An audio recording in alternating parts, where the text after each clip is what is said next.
Well, here we are again, another Friday afternoon Green Rush Live show on Pro Cannabis Media. I'm Jimmy Young, the founder of Pro Cannabis Media. And as always, we ask you to like, share, and subscribe, not just to the Green Rush Live show. We're here every Friday at 4 p.m. Eastern, sharp, I might add. But we're here because we want to talk about the business of cannabis. And we always have great guests on the show. And we even have some great guest hosts now that we're rotating in. And one of them is Josh Kincaid from the Talking Hedge. Hello, Josh. Hey, Jimmy. Thanks for having me back on. Absolutely. And I love connecting both coasts. You know that. Josh is in Washington State. I'm in Massachusetts. And yes, we are in mourning today for my basketball team. I'll admit it, but that's the only thing I'm going to say about it. All right. How's that? I'm not going to go into the reasons why, and I'm not going to cry in my leprechaun soup or whatever. Okay. We have plenty of championships in Boston. I feel very satisfied as a sports fan, especially now that I'm no longer a sportscaster and every team wins now. Now, winning is we put those in quotey fingers, right? And that being said, I was very pleased with the season that the Celtics had, even though it ended on a down note. I was kind of hoping and planning for Game 7 on Sunday night. Morgan Fox is with us, and I can see a still. Did he disappear on us for a second? There he is. He's back. All right. Terrific. Morgan Fox from Normal in Washington, D.C. joins us on the third Friday of every month to bring us what's the latest on legalization and what is a lobbyist. Morgan, welcome back to the show. Can you help me, please? Because we are going to be talking about the job of a lobbyist, how lobbyists work, and what are some of the tricks of the trade, I guess it would be. So, Morgan, thanks again for joining us today. Of course. Thanks for having me. All right. So what's your job? My job, encompasses a lot of things, everything from talking to lawmakers to coalition building to communicating with constituents of lawmakers that are important for swinging to get to supporting votes on, cannabis related issues. But when it comes down to it, I am basically just a spokesperson, just switching between various mediums and various targets. But I wanted to address something that you asked a second ago. What is a lobbyist? Right. And I think that that's a really important question because a lobbyist is anybody who talks to their lawmakers about what they want to see happen. And citizen lobbying is one of the unsung strengths of our democracy and something that is vitally important to changing the way things are and getting rid of bad laws and instituting good ones. And I think that there are a lot of people out there that they hear that term and it's kind of daunting to them, or they think that it's something that is done by like unscrupulous people in back rooms, throughout the country, or in the dark heart of Washington. But any single person that contacts their lawmakers and tells them what they think and how they want them to vote is a lobbyist. And for grassroots efforts like ending cannabis prohibition, citizen lobbyists, the individuals that actually reach out to their lawmakers and tell them what they think and what they want them to support, are absolutely vital. And honestly, they don't get the credit that they deserve. Yeah, I have some thoughts about that, certainly. Josh, I'd like to offer you the first question to Morgan. And yes, we will be talking about what Merrick Garland, the Attorney General, said today, but that'll be coming. I know I knew you'd be happy about that. And yes, I'm very much aware of what he said today. But Josh, go ahead. You can ask Morgan whatever you need to. Just jumping off that last point about what a lobbyist is, if you can clarify, because there's different definitions globally, right? So wondering if lobbying is a necessary evil. When you look at the lobbyists in the US look at it as a normal thing, but when somebody in Japan does it, they call it graft. And graft is a form of political corruption defined as an unscrupulous use of political authority for personal gain. Nancy Pelosi probably knows a lot about that, but maybe you can explain the difference between lobbying in the US. How is that different from graft? Well, I mean, by definition, lobbying in the US is just talking to your lawmakers. Now, what that exactly looks like it can run the gamut. Whether it's like a single citizen lobbyist talking to their lawmakers, or it's a mega corporation dumping millions of dollars into a campaign for somebody. So I mean, there's a lot of wiggle room in that definition in terms of how it looks in this country. And clearly, we have seen in the cannabis issue a lot of that on all sides of the spectrum. Unfortunately, or maybe fortunately, actually, the folks that are dumping tons of money into professional lobbying aren't always effective on this issue. You see big MSOs and groups that represent alcohol and tobacco groups that are starting to get more involved in the cannabis space, hiring independent lobbying firms that don't know the first thing about cannabis, as opposed to donating money and resources to the groups that have been doing it for a long time, like NORML or like NCIA or MPP or MCBA. All the groups that have dedicated lobbyists that their job is to just work on this issue and talk to lawmakers and try to sway their opinion. And traditionally, these nonprofits have been, unfortunately, pretty underfunded. And we've seen, I mean, this isn't across the board, but we have seen a lot of instances where, big money operators within the space will hire lobbying firms that, for insane amounts of money, really, that will basically just go to meetings with the advocacy groups and then report back to their clients with what those groups said that they've done, say that they were the ones that did it, and then keep getting those paychecks. Whereas they contribute very little to the actual pushes to change legislation in this country, at least on the federal level. And this has been my experience. And it's not uniform. There are a lot of hired lobbyist organizations out there that do a pretty decent job. But why do that when you can donate resources to the organizations that have been doing this for decades and that actually know the issue, right? It's something that I think that really comes down to a sense of control over the messaging. And whereas like the advocacy groups have very, idealistic and very well thought out plans for how to proceed. And sometimes that doesn't necessarily jibe with, the business plans of certain like big market clients. And those groups will generally say like, yes, we really, really appreciate your support, but we're not going to let you run the show because we have a better idea about this than you do because we've done more lobbying than you do. Whereas, hired guns in the lobbying space who may not know anything about cannabis policy whatsoever will frequently just say like, yes, we'll do whatever you want. And we'll leave that up to the imagination just for a second here, because we do have some breaking news, as we like to say in the old newsroom business.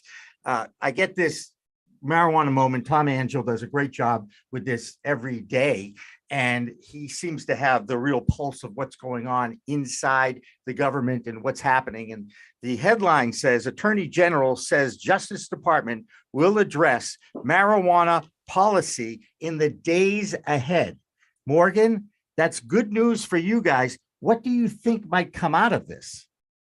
That's a very interesting question. So just to provide a little bit of context, I actually got that message that was relayed to a senator that I've been speaking with in response to a question for information or a question for response in a recent hearing that was specifically asking when and if and when the DOJ was planning to reinstate officially the Cole and Wilkinson memos, right, which, as your listeners probably know, provided guidance to federal prosecutors not to use DOJ resources to go after anybody, whether it's like, medical or adult use, that was in compliance with state laws. And the Wilkinson memo was much more directed towards like tribal authority.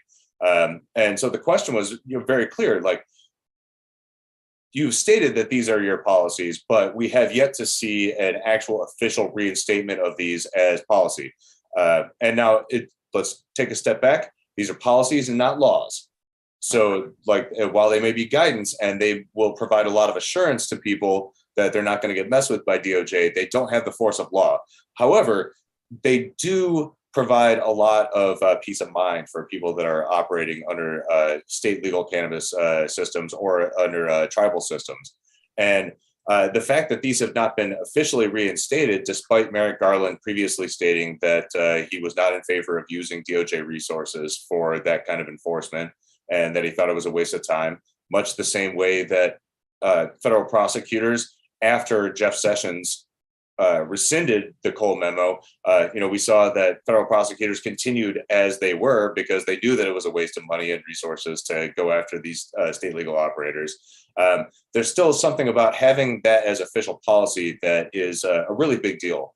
And, while the response from DOJ to this question was not necessarily, it didn't say exactly what they were going to be coming out with in the next couple of days. So, I mean, it could be that they're going to be officially reinstating the Cole memo or the Wilkinson memo. It could be that they're just going to release a bunch of internal studies. It could be something else entirely. We don't know. And, in the coming days could mean anything from now till election day, right? We don't know exactly what it means, but the fact that they were telling a U.S. senator that they are going to be making some sort of an announcement about cannabis policy, at the very least, indicates that they're looking at it heavily. And given the fact that the Biden administration has really not been proactive on this issue at all, and traditionally, DOJ and other federal agencies like that kind of wait for leadership from the top in order to make any sort of serious pronouncements about federal policy, at least in terms of what they're going to be using resources on. If they're actively studying this and are preparing to release something, no matter what it is, I think that's a really good sign that either the administration is starting to come around and look at this issue a little bit more carefully and starting to bump it up on the priorities list, or federal agencies are doing so unilaterally in a vacuum of leadership because they realize that the status quo is untenable.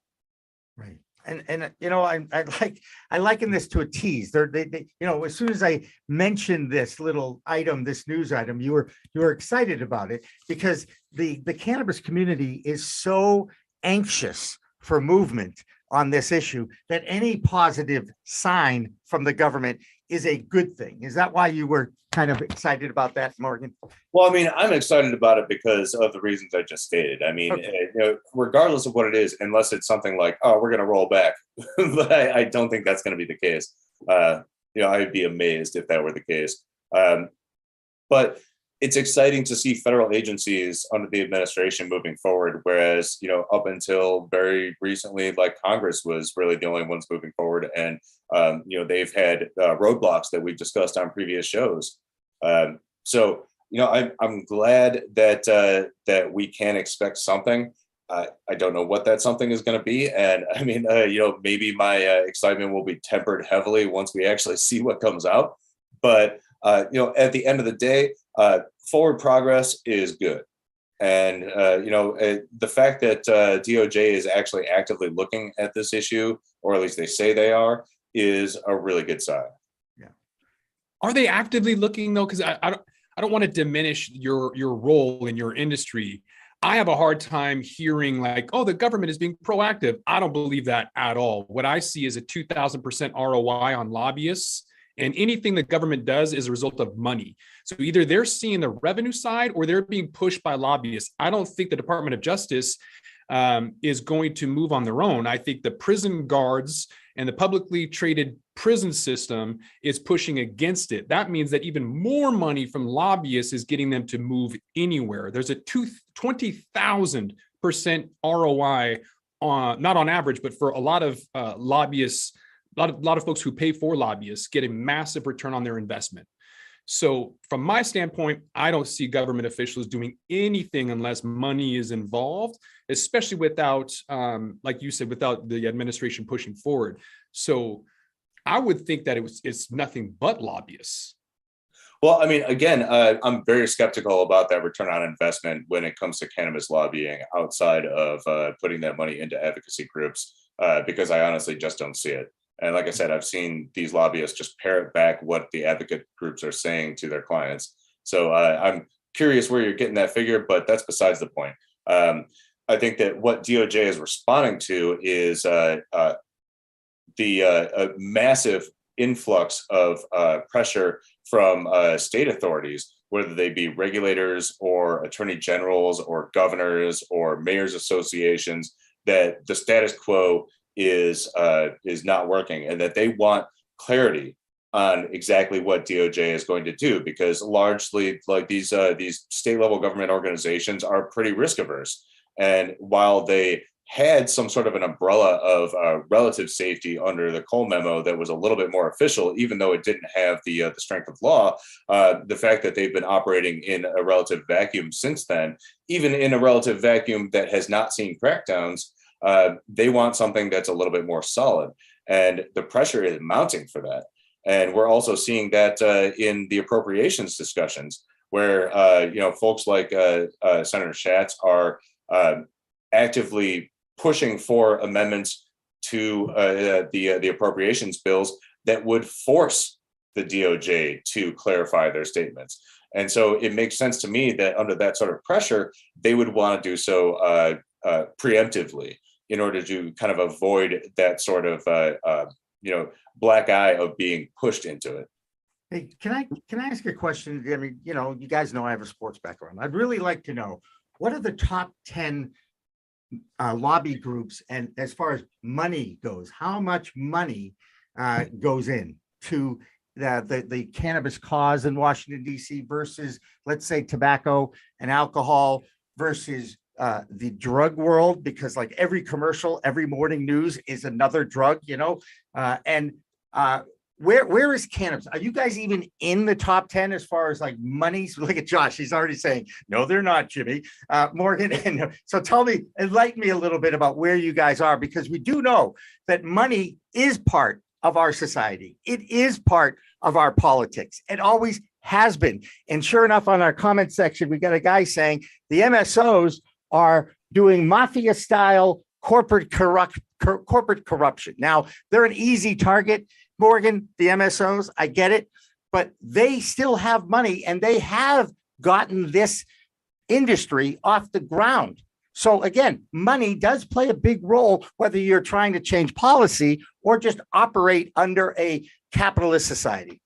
Well, when you're talking about money, and particularly when you're talking about influence, the money that is spent on lobbyists doesn't go to elected officials or to candidates. PAC money goes to them, which is why I think it's really important, and something that has kind of fallen by the wayside when it comes to cannabis policy reform, is that there aren't enough people really giving to PACs that are trying to get pro-cannabis reform electeds or pro-cannabis candidates elected. And likewise, to punish people that vote against them by promoting their opponents. So you can dump millions of dollars into lobbying, and the candidates that you're talking to aren't going to see a single dime of that. So I think that people really need to think about exactly how these systems work. So how do they work, Morgan? I mean, look, I'm familiar with the graft that follows college sports around. Let's just use that as an example. Are people getting paid off? Tell me how money dictates policy.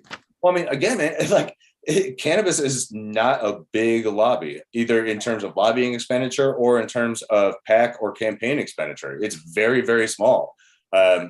That being said, it has the potential to get a lot bigger if people would be, especially consumers individually, would be more actively involved in politics.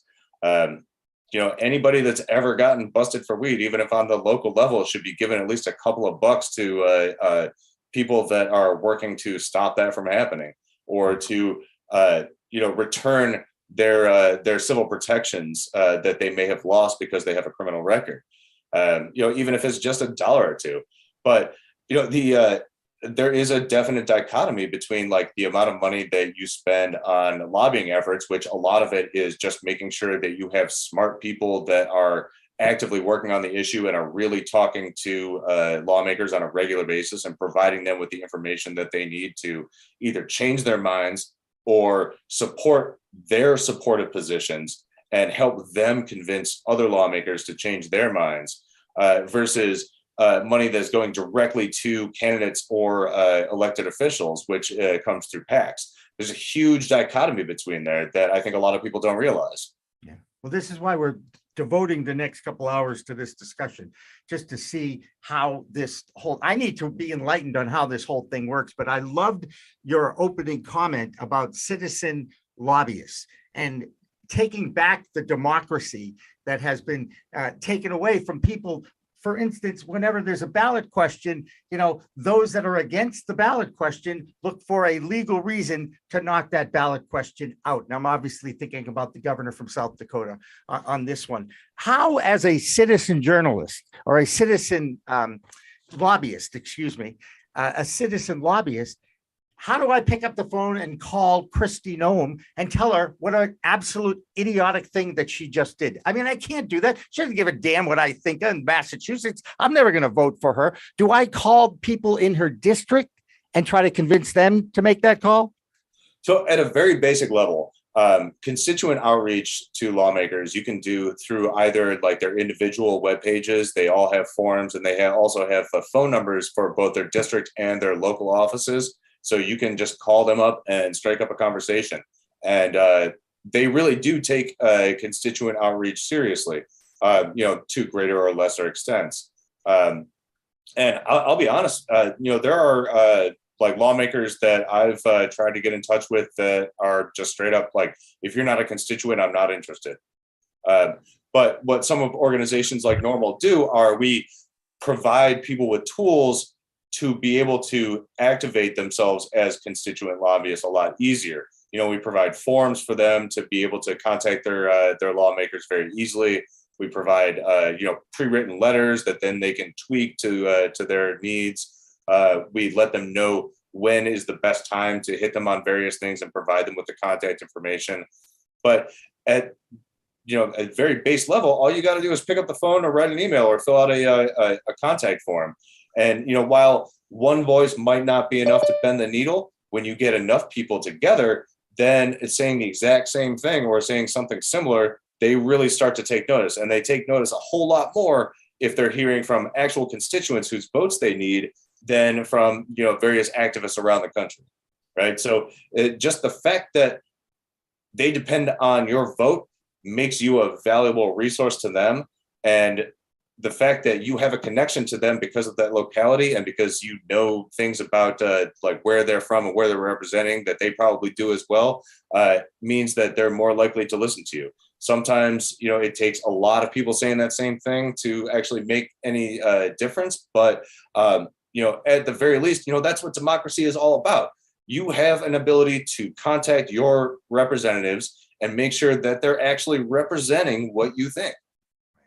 And it sounds really lame. I've said this before, but when you hear somebody say, "Oh, call your senator, your House rep, or someone in your district," it sounds really lame. But the truth is like nothing's going to change unless you do that. So, for example, the National Association of Realtors spent $44 million on lobbying last year, and the beneficiaries of those are going to be like BlackRock, who are buying literally tens of thousands of single family homes. Goldman Sachs went into Florida and bought an entire neighborhood. So I'm at my wit's end. So I'm going to call my local folks, my House rep and senator in Washington state and complain because I can't be the only one. Enough is enough when people are literally like, they say that it's only 6% of the entire housing market that they're buying. But the reality is they're buying about 60% of the houses that are $500,000 and under. That's affecting the majority of folks out there. So if you're fed up with it, pick up the phone, email, do something about it. Otherwise, you're not really helping it. It sounds lame, but power in numbers.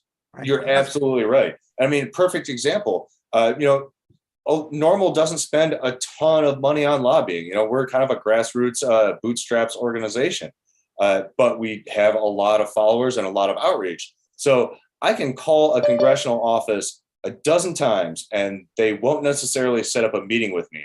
I put out an email to our followers who are constituents of that particular lawmaker, and they get 1,000 emails or 1,000 phone calls from people. And all of a sudden they're calling me to set up a meeting. You know, it really does matter. Good. Well, great. And obviously we're here to spread that word. And here's a thought for all those people out there, whether they be in our chat room or watching on demand, however this works. Every time you take a hit off a joint or a bong hit, make an email. Do an email to somebody. How's that? Just as simple as that. It's like one email per bong hit. Hey, what the hell? Stop at like 2 or 3. All right, fine. You can stop after 2 or 3. Hey, Morgan Fox, as always, pleasure. Thank you so much for joining us on this third Friday of the month that you always do. And we really appreciate it. We wish you the best of luck in the future. We're going to take our 4:20 break a little bit later, but that still means if you are partaking at the 4:20 mark, go to the email and email your representatives. Let's make it happen. We'll be back with more of Green Rush Live after this.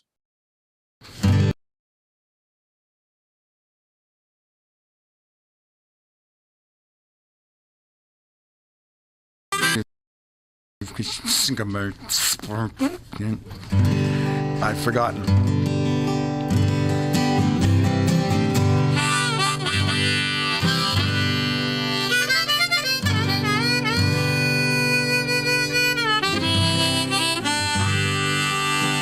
We had a saying in our old band, one of my first bands in 1966 or so. What are you going to do tonight? Oh, just, you know, like every other night, just going to lay around the shanty and put a good buzz on.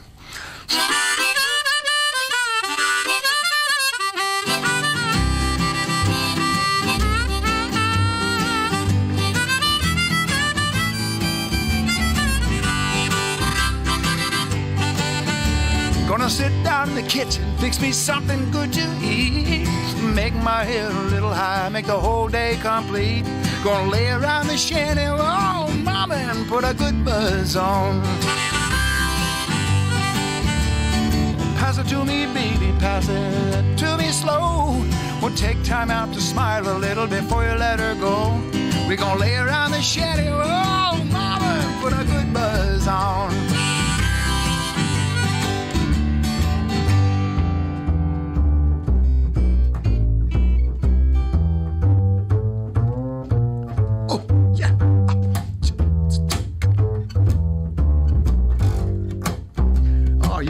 You're on something. Go ahead.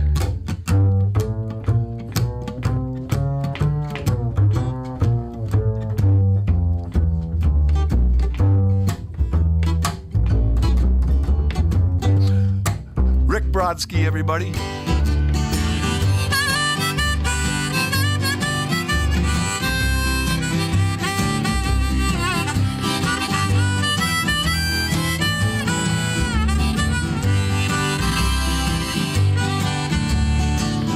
Nothing to do and there's always room for more.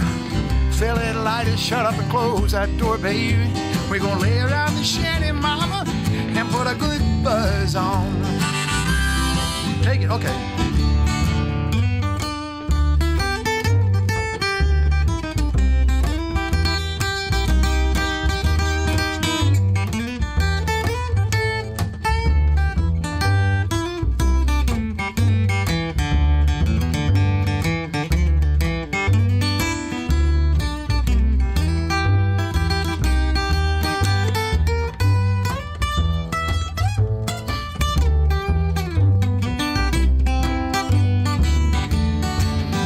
Prohibition never works, it's time to realize it. It grows in my backyard, it's time to legalize it.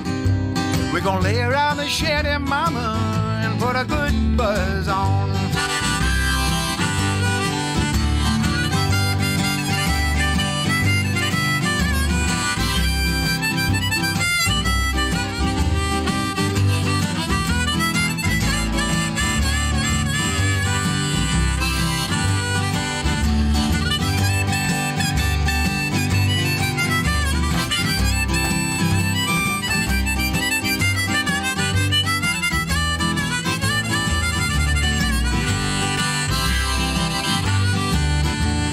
sit down in my rented car. I'm gonna jam it into drive.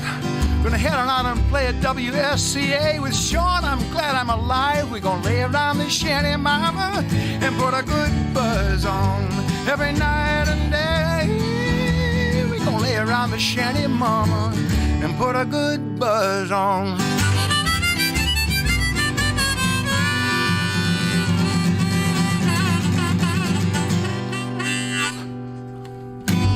Nice. It's Friday. Thank God. Thank God Jonathan Edwards is joining us live in the WSCA studios.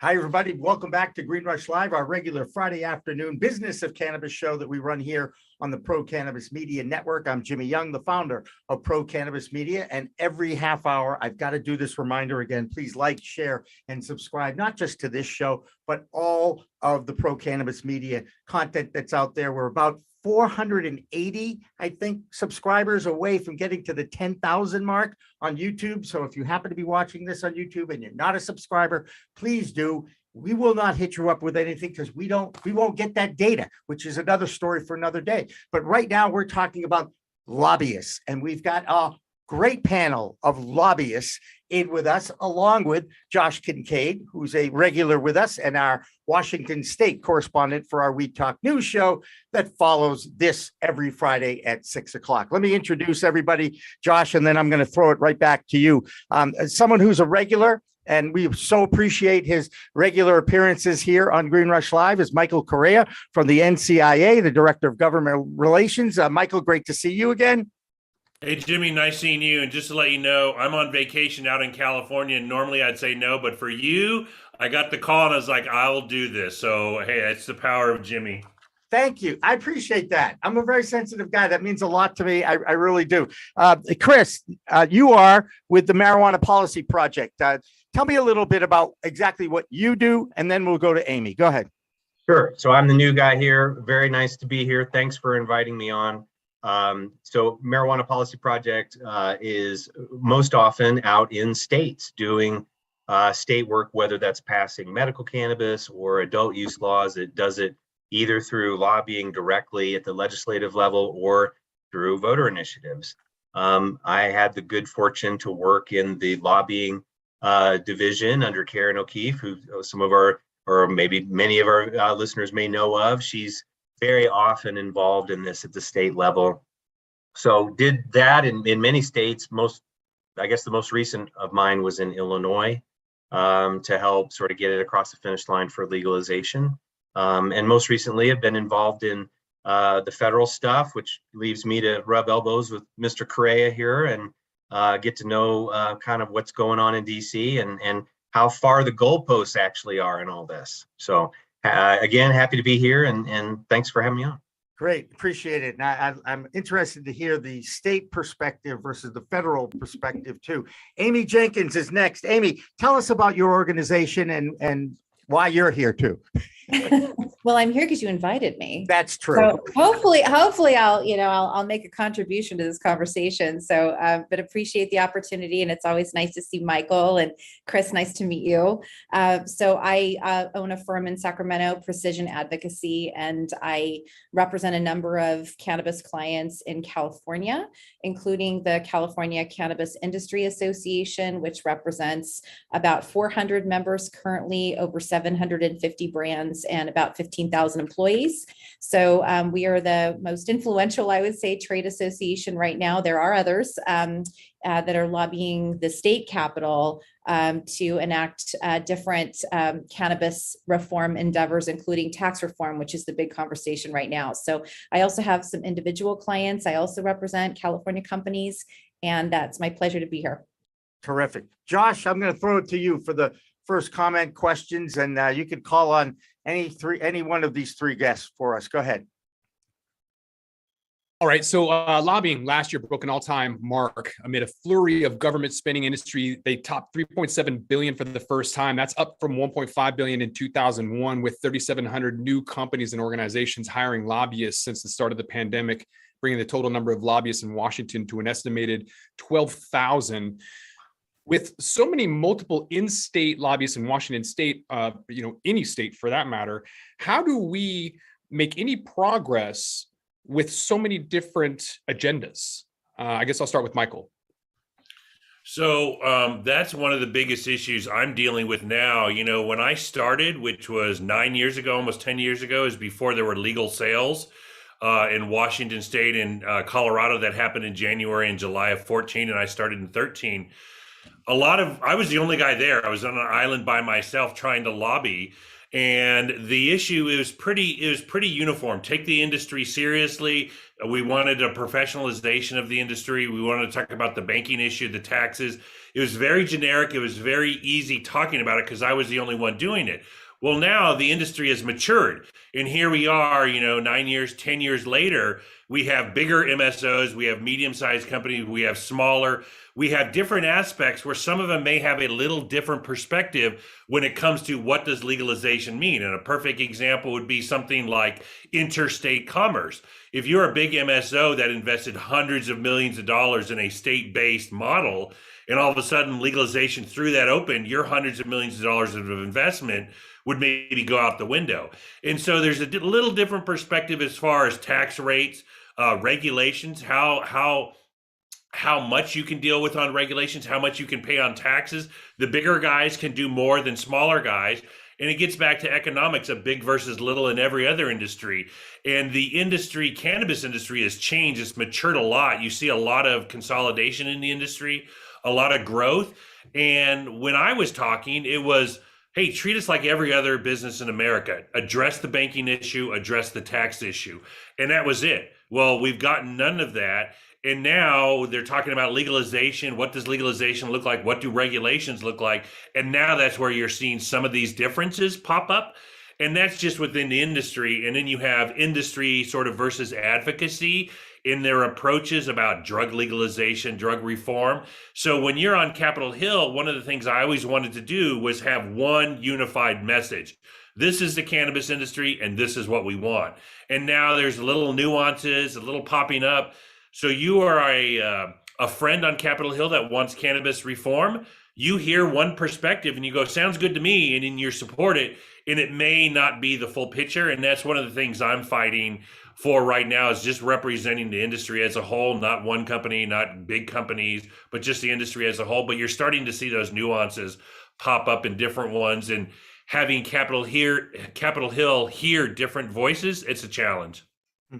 To your point, Michael, I just talked to the CEO of Riv Capital, who spent $250 million going to New York. And I said, you must know something we don't, because you wouldn't spend that if you thought legalization was going to happen. Yeah. Amy, you're nodding your head. Do you have anything that you want to add to Michael's comments?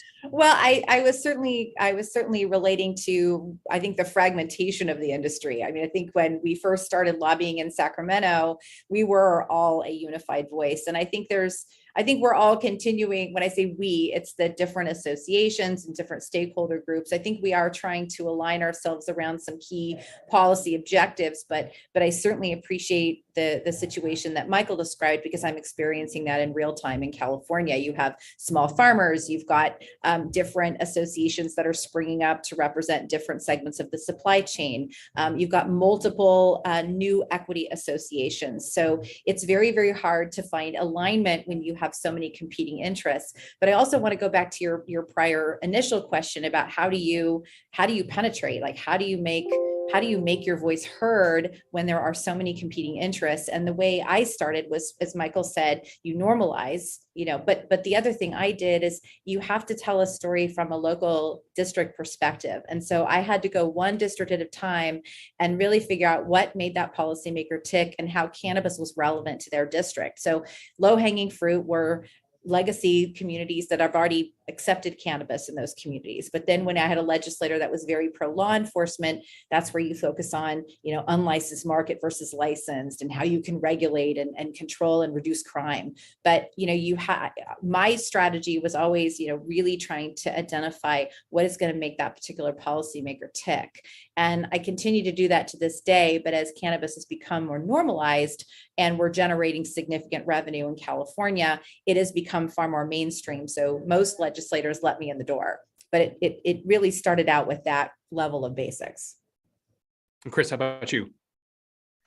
Well, the longer we go, the more complicated it gets. So those interests, just as Michael outlined, get more specific. And I just go back to a really simple analogy. And it's when, in World War II, at the very beginning, it wasn't hard for people to sort of rally around the idea that Hitler's a bad guy and we need to deal with this. But on the other end of that same war, it's not about whether or not it's a good idea. It's about how are we splitting up Germany? How are we going to manage the situation? And that's kind of the situation where legalization is upon us. 37 states have some program in place where their citizens get access on a regular basis, and there's an industry that supports them. We just have done it badly because the federal government hasn't done anything yet. And so, we don't really debate anymore whether or not we should. We just sort of have to deal with all of the messiness along the way. And the longer we go, the more entrenched interests get, because that's what happens. You create a system and businesses start operating in that system. They didn't make the rules. They just work in the system. And the minute they get operating, they get attached to the system that they operate within. And so as soon as you then walk in and say, hey, everybody, you know what, that medical thing worked great. You know what we should do? Let's make it available to all adults. And that is obvious to folks that are in the advocacy space. But if you're a business, what you're now talking about is bringing in who knows how many, potentially a theoretically unlimited number of competitors, right? And so you're now in a situation where your early adopters, the ones that got in, are now very likely going to be finding ways to sort of make sure they're going to be taken care of throughout that whole process. And so now you have interests that start to diverge. And hey, anybody in the world can hire a lobbyist.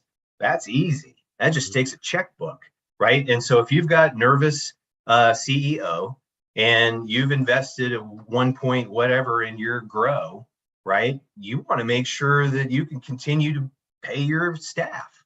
And so you're going to make sure that you've got the GR heft that you need to go to Sacramento or to, any state capital to try to keep that system in place. And what happens then is as this whole thing develops over time, you have just different interests going different directions, and it's a mess. Because to where Michael exactly began is, it was one thing when it was simple and everybody could have one message, but you go into a lawmaker's office now and he or she will say, well, you know what, I talked to somebody last week and they kind of said some other thing.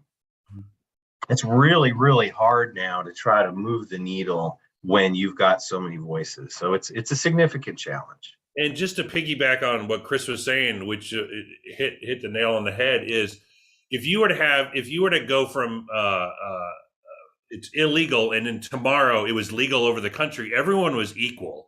Well, now, like California, it had these legacy operators for 25 years, this gray market. You had other states with medical. Well, now they have a footprint. So like in Arizona, they may want to control how many licenses are out there. When you are on the outside, everyone loves capitalism. But when you're on the inside, everyone loves monopolies. And so it's hard to tell on where you're at. And there are multiple trade associations in cannabis at the federal level. We're all friendly. We all get along. We all agree on 95% of the same things. But there's going to be the slight differences of interstate commerce or a tax rate or excise taxes or something. And like Chris was saying, now you are protecting your interests, you are protecting your investment. You, as a CEO or manager of a company, you're looking at your time horizons and, a year, 2 years, 3 years, 5 years, and making investments on that. And now all of a sudden Congress comes out and changes the rules mid-course. Well, that's going to affect you as a capitalist. And so we need this sooner rather than later, because if we have nothing, you will get a lot of consolidation of the industry. And then 4 years from now, when we have legalization, you will have these very big, powerful companies that don't want to play with others and don't want to open it up. But hey, that's why, Congress members get paid the big bucks and we keep fighting the good fight. Did you just have a crystal ball prediction that legalization is going to happen in 4 years? I heard the same thing. I heard 4 years by Michael. Didn't you, Josh? Did you hear that? So my first event I did at NCIA, Earl Blumenauer spoke, and he said legalization by 2020. And 7 years seems so far away. I was like, yeah, it's possible. I viewed this as an 8 to 10 year process. So I had visions in 2013, legalization by the summer of 2021. Here we are in the summer of 2022, and we haven't gotten banking over. We haven't gotten 280E over. I've pushed my time horizon a little further back. And someone who worked in Congress before, never make predictions, Jimmy. Right. Well, that's kind of like being a sports guy. You lose credibility as soon as you have the wrong prediction. Yeah. You have to be able to look at both sides, which is what I teach about a talk show host versus a journalist. Big difference. Guys, we had some breaking news this afternoon, and I want to get your opinions on it just to keep the conversation going. Merrick Garland, the U.S. Attorney General, had a quote out there. Tom Angel from Marijuana Moment reported on it, that the Department of Justice will address cannabis policy in the days ahead. Is that a tease? Is this encouraging? Are they going to reinstate the Cole memo? Where do you think the DOJ is going to go? And Chris, we're going to start with you. Go ahead. Unmute yourself first. Yeah, I don't know. And I thought you were going to say they said something, because we'd seen that they were going to say something. Well, I was like, oh boy. So in the days ahead is the quote. In the days ahead is the quote. Yeah. I got to tell you, I was definitely taken aback by the press release that Normal sent out, I think yesterday. Yeah, yesterday. That said, look, federal arrests are up. We've been kind of happy every year. Yeah, they're trending down. And of course they would be, right? Because we've got more jurisdictions where they're actually limited in their enforcement capabilities. But those numbers really tell me that we're definitely not out of the forest yet. So I think it's easy to sort of be in this space because everybody that you talk to kind of loves what you're doing, and businesses are all excited, generally, and that we are in kind of an ecosystem of support, but it's not always really the case. So we'll see what happens. I hate to make any predictions about what the federal government's going to do. No, if they do anything at all, it's a major news story. Amy, what's your reaction to this little piece of news? And it's more like a tease. I would say it's more like a tease, but I tend to focus on state lobbying. And so where there is an impact at the federal level, obviously I track. I would imagine Chris and Michael have a better read as to what that might mean.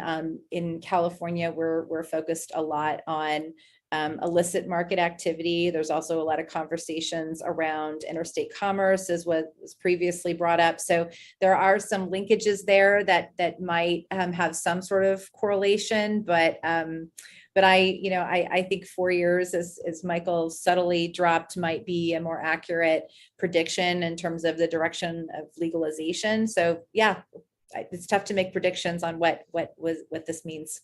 It's my only thinking. I maybe all the 25 years in DC, I've become a cynic, and all the times I've heard Chuck Schumer say he's going to drop his bill any day now. Yeah. 18 months later, you sort of, now when someone says something, I just shrug my shoulders and roll our eyes. And so, the first question you'd have to ask is, what can the federal government do? That's the first thing. And they're not going to legalize. They're not going to reschedule. They're not going to do anything major like that. So what could they do? Maybe they could tighten up the Cole memo, maybe give some better guidance. Maybe they could tighten up the banking memo and make it a little easier on financial institutions. I know the Treasury Secretary and others have said something around banking, and maybe they realize Congress isn't going to do something on SAFE. Maybe they could tighten it up around that. They could do something around research. They could do something, around veterans, but there's not a lot they can do. And Joe Biden's been president for 18 months. He could have come in January and said, administratively, these are the things I want to do. Because I'm on vacation, I'm sort of a few days behind on everything. So if this was Merrick Garland, they're not going to say anything. And if he was quoted, yeah, they'll probably do something. And my guess it's a clarification around some administrative stuff versus anything major. That's just the way the federal government operates. And, Maybe I'm more into the teasing. And we're going to be doing something to get you excited, so then everyone else can talk about how the federal government's going to legalize cannabis. Here's a quote for you from him that started this. Enforcement resources are not put to their best use prosecuting nonviolent, low-level marijuana offenses, even in jurisdictions where marijuana use remains illegal. This is a constant theme that I keep hearing from law enforcement for years now. They don't want to prosecute. They don't want to arrest any more people about cannabis because they don't want to fight for it more than anything else, especially in legal states. If you look at the gist of the Cole memo, which was what, Chris, 9 years ago, 8.5 years ago, something like that.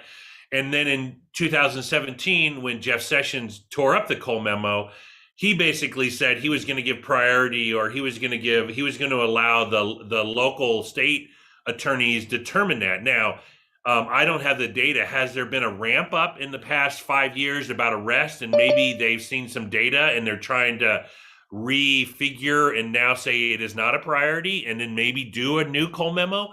I don't know, but I know we've lived in a world without Cole for 5 years now, and I don't know what the arrests have done. I don't know if the others have get any enlightenment, but that's the only thing I could be thinking of. And all Cole ever did was just say, here's our list of priorities. Hey, state or U.S. attorneys general out in the world, do whatever you think is appropriate. So, I mean, it never really dialed anything back. It just sort of gave enough room for US AGs out in the world to sort of say, well, okay, I'm not going to take this as a priority. There were certainly prosecutions that happened after that. So it's not like the whatever, I guess 2016 was when there was a limitation actually built into the budget that said DOJ does not get money to go after state compliant licensees. And that's meaningful. On medical. On medical, that's exactly right. And so now we have the Cole memo, but my understanding is that nobody really changed policy when Sessions yanked the memo. I mean, I think it was sort of functional, at least it gave a place for banks to have some activity. So it didn't make any sense for anybody to just say, well, okay, forget it. They just sort of kept operating. And so I don't know, reinstating the Cole memo, okay, so it doesn't really change anything. We need to change the law. The next changes are going to be Congress. That's going to be the true changes of Congress changing laws. Now, if anybody in the administration asked, I would say, oh, absolutely, we need to get that Cole memo reinstated. But I mean, in the real world, at the end of the day, we're not seeing changes in people's lives because the memo is in place or not. Yeah. Amy, you're in California, right? I am. Boy, you got plenty of stuff going on in that state every single day. It's the number one cannabis market, and I think 80% is still the illicit market, or the legacy market, if you will. Is California setting an example, or are they just making decisions and then kind of winging it once those decisions are made? I get no rhyme or reason out of California. Can you enlighten me? Well, I would say that there are many things that we did not get right with the passage of Proposition 64, which was our measure to legalize cannabis for adult use. It's certainly job security for me, from the standpoint that I have spent the better part of my time since its passage in 2016 trying to steer the ship in the right direction and address some of the areas that are not entirely functional. So whether that is our very complex system of tax collection, the rate at which we're taxed, there's a lot of people that have real concerns and for better or for worse, but the reduction in penalties. So, the fact that cannabis, illicit cannabis is a misdemeanor has led to a huge uptick in unlicensed market activity. There's a whole host of issues that have been challenging. I will say where I think we are moving in a positive positive direction has been our significant investment in social equity. I think California is leading the charge in terms of trying to create a path for those communities most impacted by the war on drugs.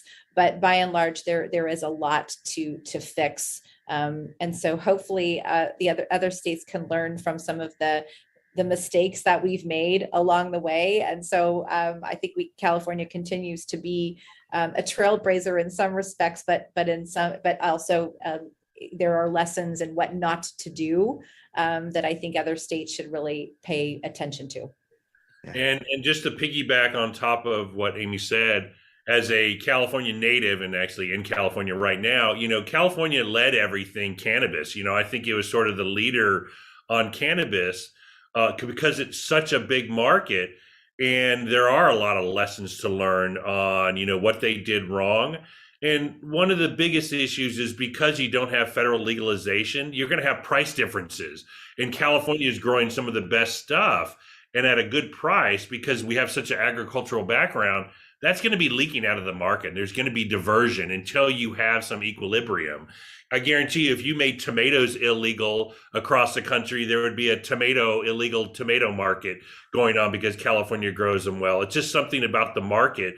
But with that being said, I do want lessons being learned because what works, what doesn't, as far as taxes, higher taxes, regulations, there is no perfect legalization bill, but when Chuck Schumer is going to drop his bill, we as the cannabis industry are worried that these tax rates are going to be too high. It's not going to be good for the industry, and it's going to lead to this illicit market staying around because the taxes are too high. So you have to be, a lot of policy people in DC aren't thinking like that, but that's my job, is to educate and keep getting that message out of why we need to do legalization right, and the lessons we learn from states like California, Colorado, Washington, Oregon, some of these others that have been doing it for a few years now. Right. We learn more from our mistakes. Hey, Josh, Washington, have they learned anything? Have you learned? I mean, it seems to me they're still kind of almost going back in time and redoing what they did 10 years ago. Yeah, I think you learn more from your mistakes. Practice doesn't make perfect, failure does. And Washington State is probably the best learning experience. We are a petri dish experiment here. The most competitive marketplace in all of North America is right here in Washington State. 2,000 SKUs in any store and no vertical integration. So none of the stores care about the brands. They'll just put 2,000 SKUs up and then good luck competing against that. Granted, a lot of brands have, a dozen or so different brands with underneath them to kind of create all of those products. But what we're seeing is, still a Class C felony to maintain and operate a marijuana lounge. We're seeing it's a felony to grow at home unless you have a license, a medical marijuana card. So there's all kinds of issues in this state, and it's going nowhere fast. Right.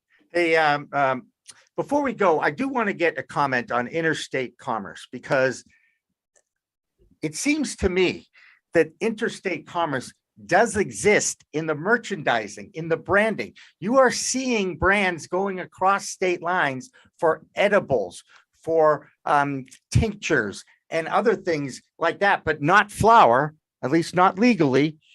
But it still has to start with the flour. So, I mean, to me, it seems like some of these people that are putting out the products that are manufactured are already practicing interstate commerce. Am I wrong? Who wants to go? I don't know. I mean, I would say this, that to a lot of folks that we talk to on the Hill, the folks that work, as staff for members of Congress, we're already doing interstate commerce. If you have a company that operates in one state and you have employees in another state, what are we talking about here? Is it the magic moment when a joint actually goes across state lines? Now we're gonna really have a problem with this company. There's stuff happening between these states all the time. Money is flowing. It's interstate commerce to a lot of folks already. So I'll give you some anecdotal personal. So last summer I vacationed in Montana, Chris's state, and I flew in and out of Spokane, and there's a dispensary right on the Spokane, Idaho border. And I remember going there, I visited, and I think there were 40 cars in the parking lot, and 36 of them were from Idaho, which is probably has the least cannabis-friendly laws on the books. Idaho people are going to Washington State. They're just losing that tax break. That, like Chris is saying, that's interstate commerce right there, because they're going across the state lines, and they're not consuming it in Washington. They're bringing it back to Idaho because that's what's happening. It's just one of those things that you're going to get that leakage, that diversion, until the federal officials are having an honest discussion about cannabis. There you go. Well, this has been a great, honest conversation about cannabis. The three of you have been outstanding. Michael, you're going to have some competition for your guesting here on the show. I can tell you that both Chris and Amy passed the test, and but you will always have a special place in your heart for us, just because you're on vacation and you still made the time for us, and I appreciate that. Hey, well, I always appreciate it. And Jimmy, we're going to hopefully do a lobby days in a couple of months and coming to DC. So once you get the notice, come on down, visit us. It's been 3 years. People are getting an itchy trigger to want to go visit the Capitol, and we got to get Congress to do something before the end of this session. Right. And I was at the last one in 2019 in May. And because my brother lives in Chevy Chase, it makes it somewhat convenient for me. But I'll be honest, I haven't seen him in 3 years except on Zoom, because they have grandkids. I mean, you know what happened, guys, more than anything else. Because we only have one guest the next half hour, I'm going to offer, if you guys have time and want to stay, you certainly can. Michael, being on vacation, you're already excused, okay? So go and enjoy your time in your home state in California. And we're going to have more of Green Rush Live after this. Don't go away.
Hey, you want to grow your own plants? Check out Style Lighting's Grow Kit. It has everything you need to become an expert home grower and bring the power of the sun indoors. Style Lighting uses TCP's high-powered commercial LEDs that deliver twice the output in the market. The Grow Kit has a grow bag, a timer, chains to hang the light, and of course the best in the business lighting system by TCP. Check out stylelighting.shop for more information.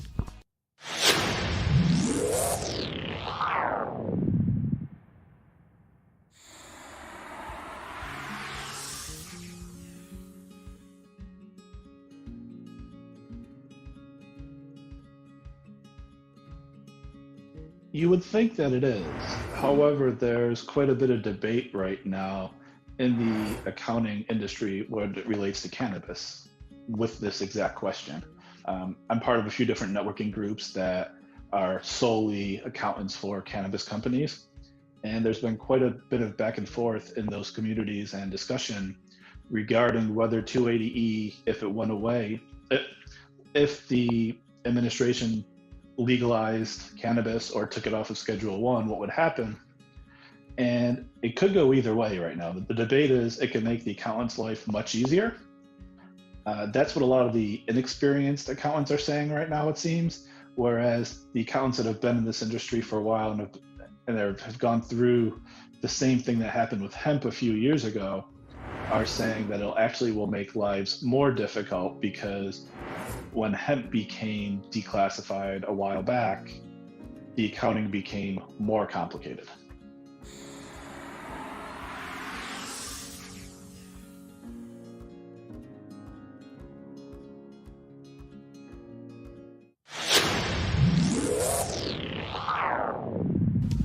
Hey, you want to grow your own plants? Check out Style Lighting's Grow Kit. It has everything you need to become an expert home grower and bring the power of the sun indoors. Style Lighting uses TCP's high-powered commercial LEDs that deliver twice the output in the market. The Grow Kit has a grow bag, a timer, chains to hang the light, and of course the best in the business lighting system by TCP. Check out stylelighting.shop for more information.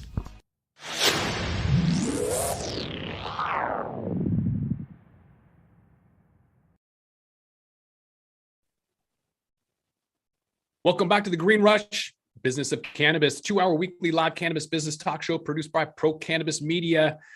We're discussing new issues in the cannabis market each and every week. This week, we're diving into everything that is lobbying. Our guest today, Al Ralston. Al, thanks for being with us. You bet. Glad to be here. Appreciate it. Of course, Jimmy, the host, always here. Al, you only have 50 years experience, not a whole lot, but you might know a thing or two. I want to dive right in and just kind of ask the effectiveness and some things that we see from the outside in, and maybe you can kind of help explain this since you have been around for quite a while.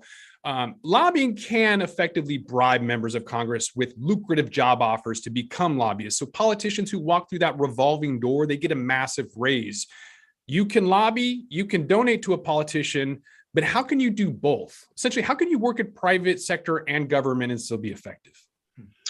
Well, it's a good question, and I think it goes really to the heart of the whole business. The bulk of the people that I know that are elected officials, my wife including, do it not for the money. They do it because of the passion and the desire to do what they think is in the best interest for their community, whether or not it's their community of the city or the county or the region that they're in, or for the community of people from their church or from their political perspective, or so I would say the vast majority of at least the elected officials that I've worked with in my 50 years of experience really do it more for a passion rather than seeing it as an opportunity to be able to get into the big bucks somehow and just use politics or an elected position to get into that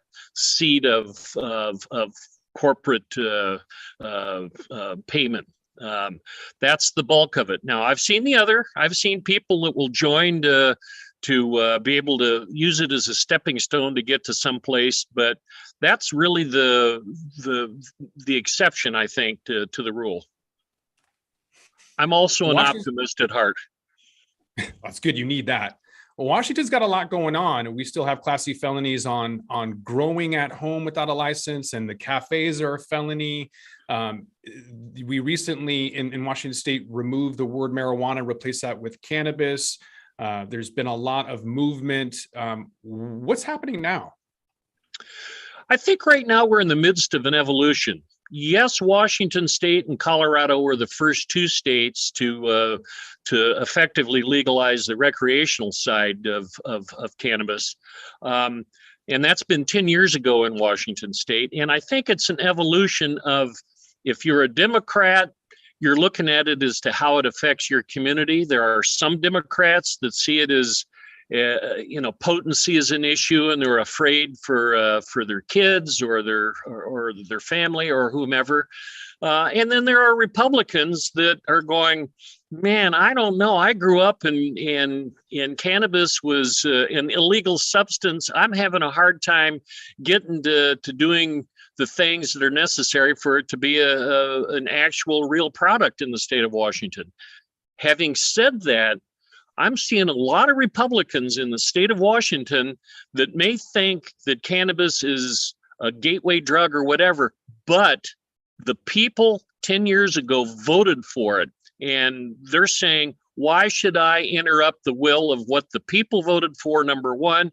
And number two, from a libertarian perspective, why should we introduce, or why should I introduce government into how people live their private lives?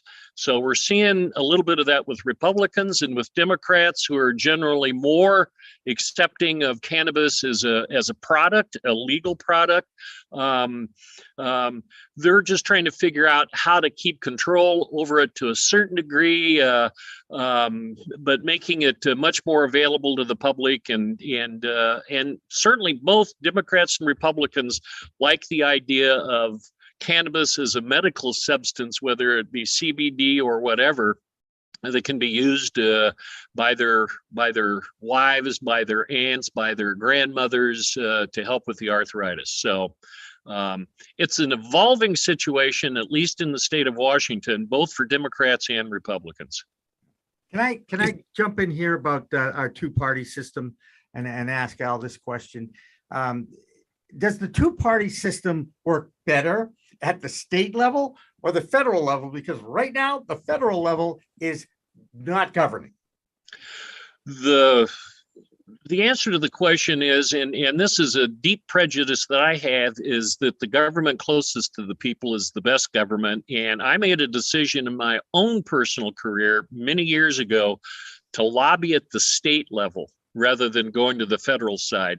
Now, I have lobbied on the federal side. I've had clients that have taken me to DC. I've actually done some stuff on the international side with a previous client that I was a corporate lobbyist for.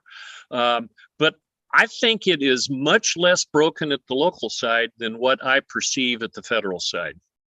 Yeah, that's for sure. I mean, it's really a no-brainer even to think. And I'm certainly hoping that the two parties will figure out a way to at least get something. Again, they've been talking about safe banking now, your guy, I mean, for years, really. And, you know, as someone who's had some issues with my company in banking, I'd really like to see that rectified in some capacity, even if that's the only thing that gets done under this administration. That being said, you guys know what side of the world I'm on. I'm over in Massachusetts. You know, this is where it all began. I'm a rebel. I get it. You know, this is, you know, the hub of the universe is what a lot of people in Boston think it is, although we're pretty sad today, but let's not go there either. Al, what is the biggest issue in Washington State right now? I've heard Josh talk about the situations there, and it boggles my mind that a state that's been doing this and had it legalized for 10 years doesn't allow home grow. That's just crazy to me. Well, home grow is probably the one or two of the largest issues in the state, and making the rounds of legislators, Democrat or Republican, because while the Democrats do hold a pretty substantial majority in both the House and the Senate in Washington State, and we have a Democrat governor, there have been a substantial number of other issues outside of cannabis that have taken the time, particularly of the Democrats in the majority, whether it be homelessness issues or transportation or you know, those sorts of things, social service issues, that cannabis has taken more of a back seat than what I would like to have seen from the Democratic majority. But home grow is one of those. And, you know, I don't see it as a two-party system. Yes, there's Democrats and Republicans, but within the Democratic Party, you've got in the state of Washington, and I think in Washington, D.C., a panoply of moderates. And then you have a fair number of your more progressive to the Bernie Sanders side of things who don't always agree. And you have fights within that Democratic caucus. So much so that you've seen a change in the speakership over the last couple of years in Washington State, and it still isn't settled as to kind of where the Democratic Party is leaning on issues, let alone cannabis. And so trying to infuse cannabis into the discussion, whether it be home grow, or whether it be putting together a cannabis research commission so that there can be good research done on products in the state, whether it's the production of or the impact of certain chemicals or pesticides on the growing of the product, those sorts of things, has been difficult. And I'll say it right here, within the cannabis industry, there's been disagreement on those issues all the way around. Anyway, certainly with the commissions and to a certain extent, home grow is. There are some very progressive Democrats, and there are some in the associations that exist that aren't sure about home grow because they don't want it to be a competitor to their own products that they're growing. So sometimes the cannabis industry can be their own worst enemy. Yeah. Well, the more mature one, you guys have been around 10 years. I'm starting to see that here in Massachusetts. We've been 2016, the voters, 2018, the first joint was sold legally. We're 4 years in. There's over 200 dispensaries now in this state. There are some issues inside the state, and I would like to see more collaboration than competition. But in a lot of ways, that goes against the American capitalist system too, because everybody's in it to make money. I get that, believe me, it's being drilled into my head for sure. Josh, in your estimation, what do you think is the biggest issue facing Washington State today?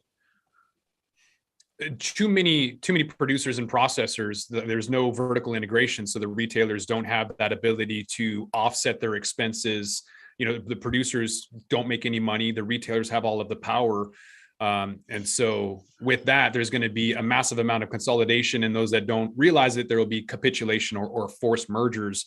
And so I think with a co-op model, there could be some survival if they figure that out and cooperate, but most of them won't, because ego is large in any industry, in any city. I think the biggest issue is just the amount of folks that are going to be going out of business.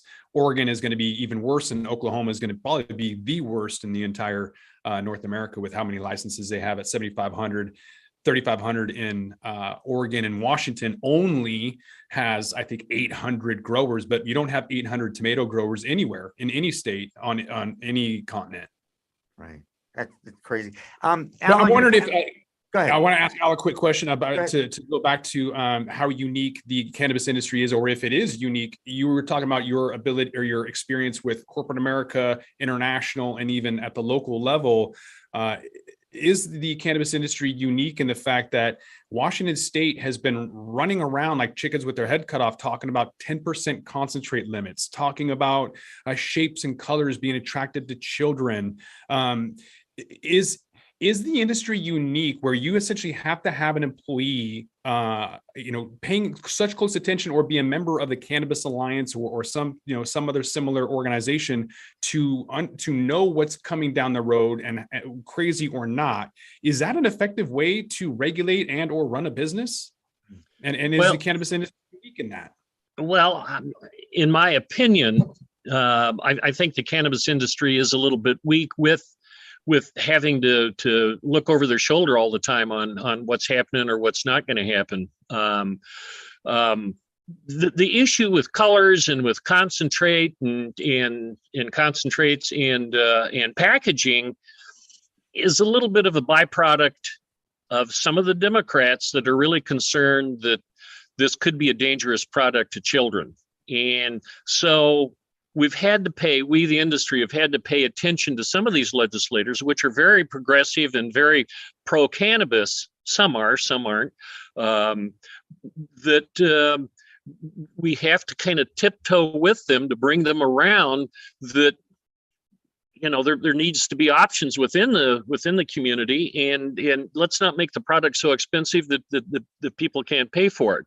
And just a side note, some of the most strident supporters of concentrate limits, having certain kinds of packaging and colors, are Democrats, which are giving really good excuses for some of the Republicans who really don't care about that one way or the other to oppose anything dealing with cannabis. So I think the Democrats are helping the Republicans try to stifle a lot of the growth of the cannabis industry in the state. That's me, though. That's actually happening in other states too, where the Republican-led state legislature is moving forward with at least medical programs. Yeah. And look, I even saw somebody write about this recently, that the Democrats better figure this out, because the Republicans are going to steal that issue, which I think is a little far-fetched, to be honest with you. But when you see an opportunity and you're a politician, your job is to get elected and stay elected, right? That's the whole goal of the politician. It certainly has some merit too. To that, we've had some interest on our chat room from Kentucky, and in Kentucky, I know they're trying to move it in, and I think it's a riot that of all the states, that Mitch McConnell's involved with. He's the one who got the farm bill across in 2018, right? Without really understanding what kind of a Pandora's box he was opening up with that. Am I right? Yes, you are right. Again, I don't follow the national side as much as I do with the state of Washington, but I think you're absolutely right. Yeah, and P8 was a perfect example of that in Oregon, where they just had to outlaw that, but with hemp. Right, and Delta 8 as a product that's legal in some states and not legal in others, and they're not regulated, or not even regulated. I know, even more so. It's whenever I hear the line about the kids, and I totally get that, and I've always been involved with kids in many capacities, and I like to think that I'm a mentor to young people all the time.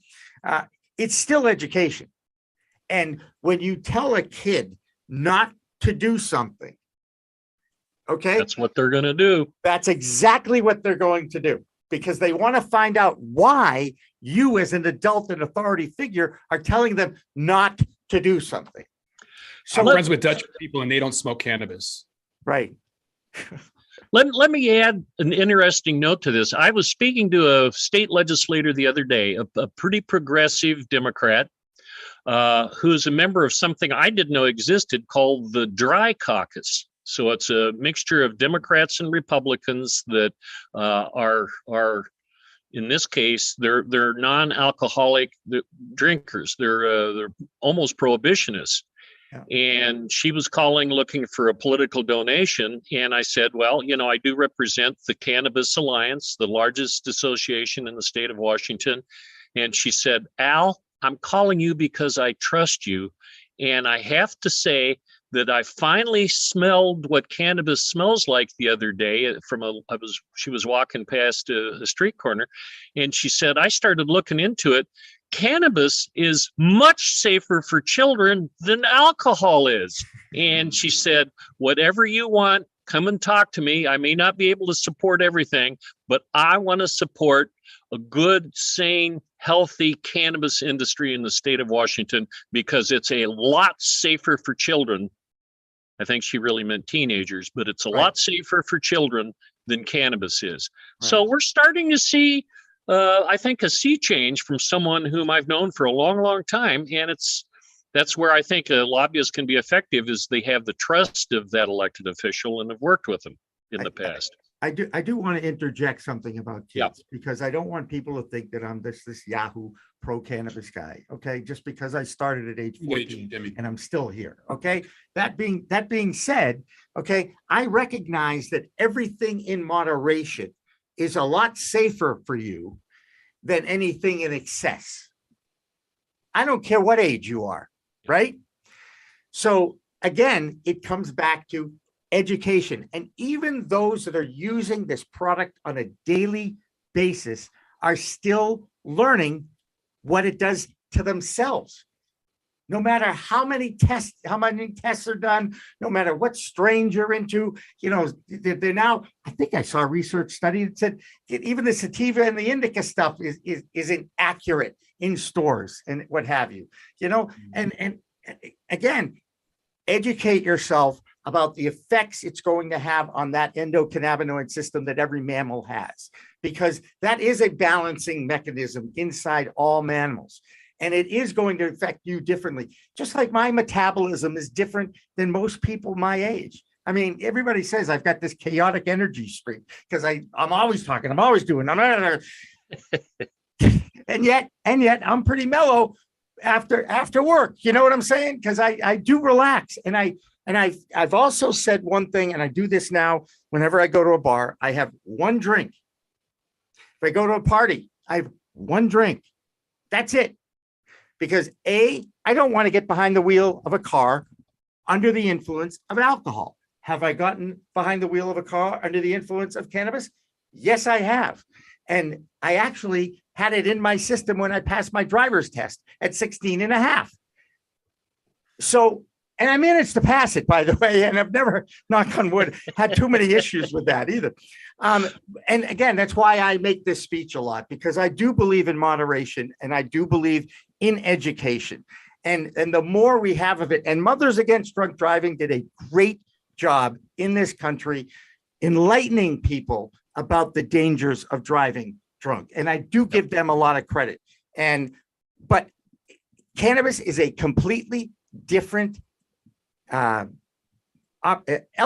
in your life. It just is. And we still are learning about it. We, being the industry, those who use it on a regular basis, are still learning about it. And now there's actually research on research that's going on, right? I just hope that we continue to have these discussions. I was at the Athletes in Cannabis conference a couple of, I don't even know if it was weeks or months ago, because, you know, cannabis years, as you know, all blend together. And one of the guys in the room, I do remember who it was, and said, hey, look, at least we're talking about it. You're in the room talking about it.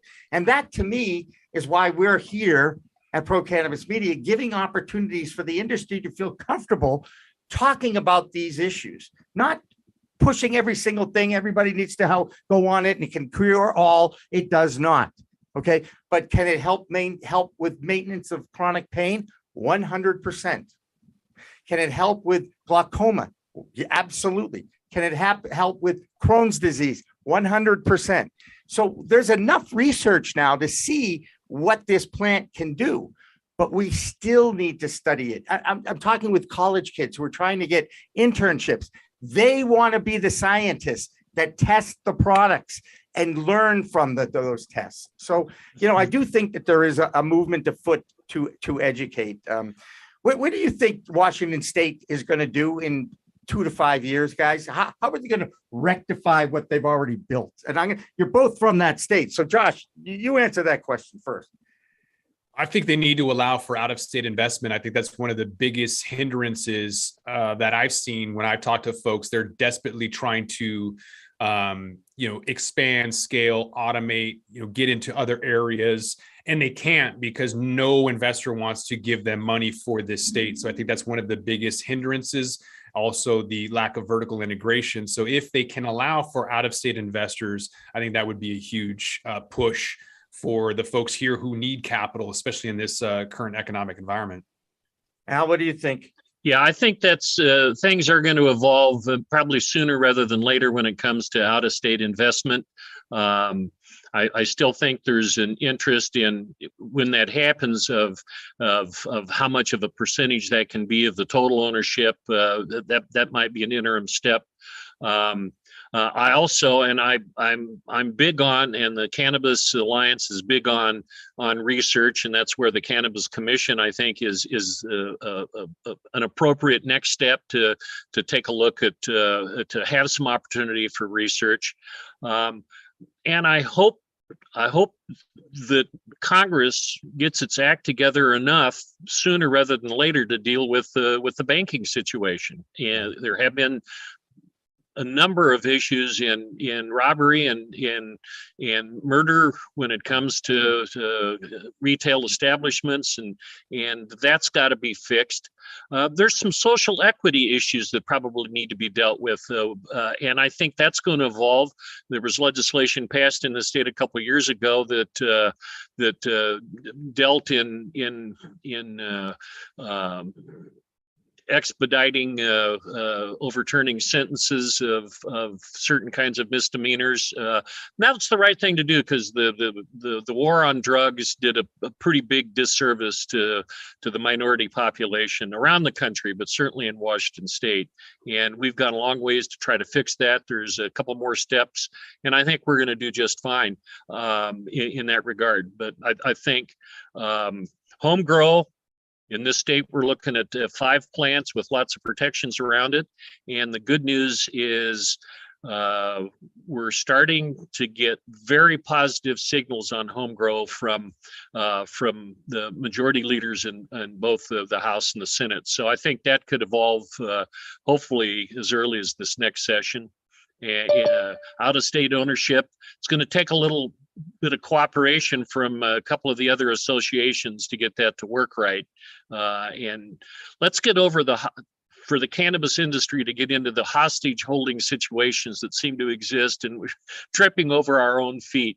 But it's evolving, and I'm proud to say I got talked into coming to work. I didn't need the work. I've got plenty of other clients, but I have really enjoyed the leadership in the Cannabis Alliance and being able to work on these issues. And part of my specialty is bringing Democrats and Republicans together to work on complex issues. And so it's been fun for me, and I think that's where we're going. Can we send you to Washington, D.C., please? It's like, they just don't get along there. And I hate the name calling, and I hate the blame finger and all that. Al Ralston, the Vice President of Gordon Thomas Honeywell Governmental Affairs. That's quite a title. Thank you so much, sir, for joining us and enlightening us about Washington State. Josh, you did a great job at finding Al, first of all, and as well as jumping in as the host. So we're gonna take a break, our final break until the top of the hour when we go to our news show. Don't go away. Green Rush Live continues after this.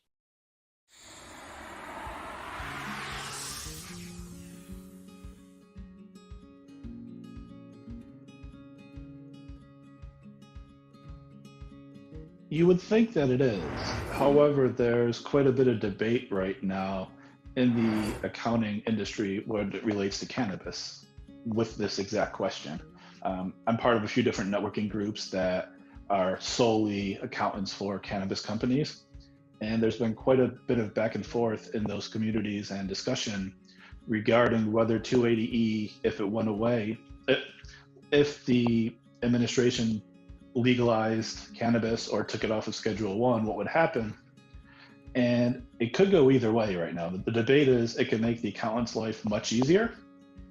That's what a lot of the inexperienced accountants are saying right now, it seems. Whereas the accountants that have been in this industry for a while and have gone through the same thing that happened with hemp a few years ago are saying that will make lives more difficult, because when hemp became declassified a while back, the accounting became more complicated.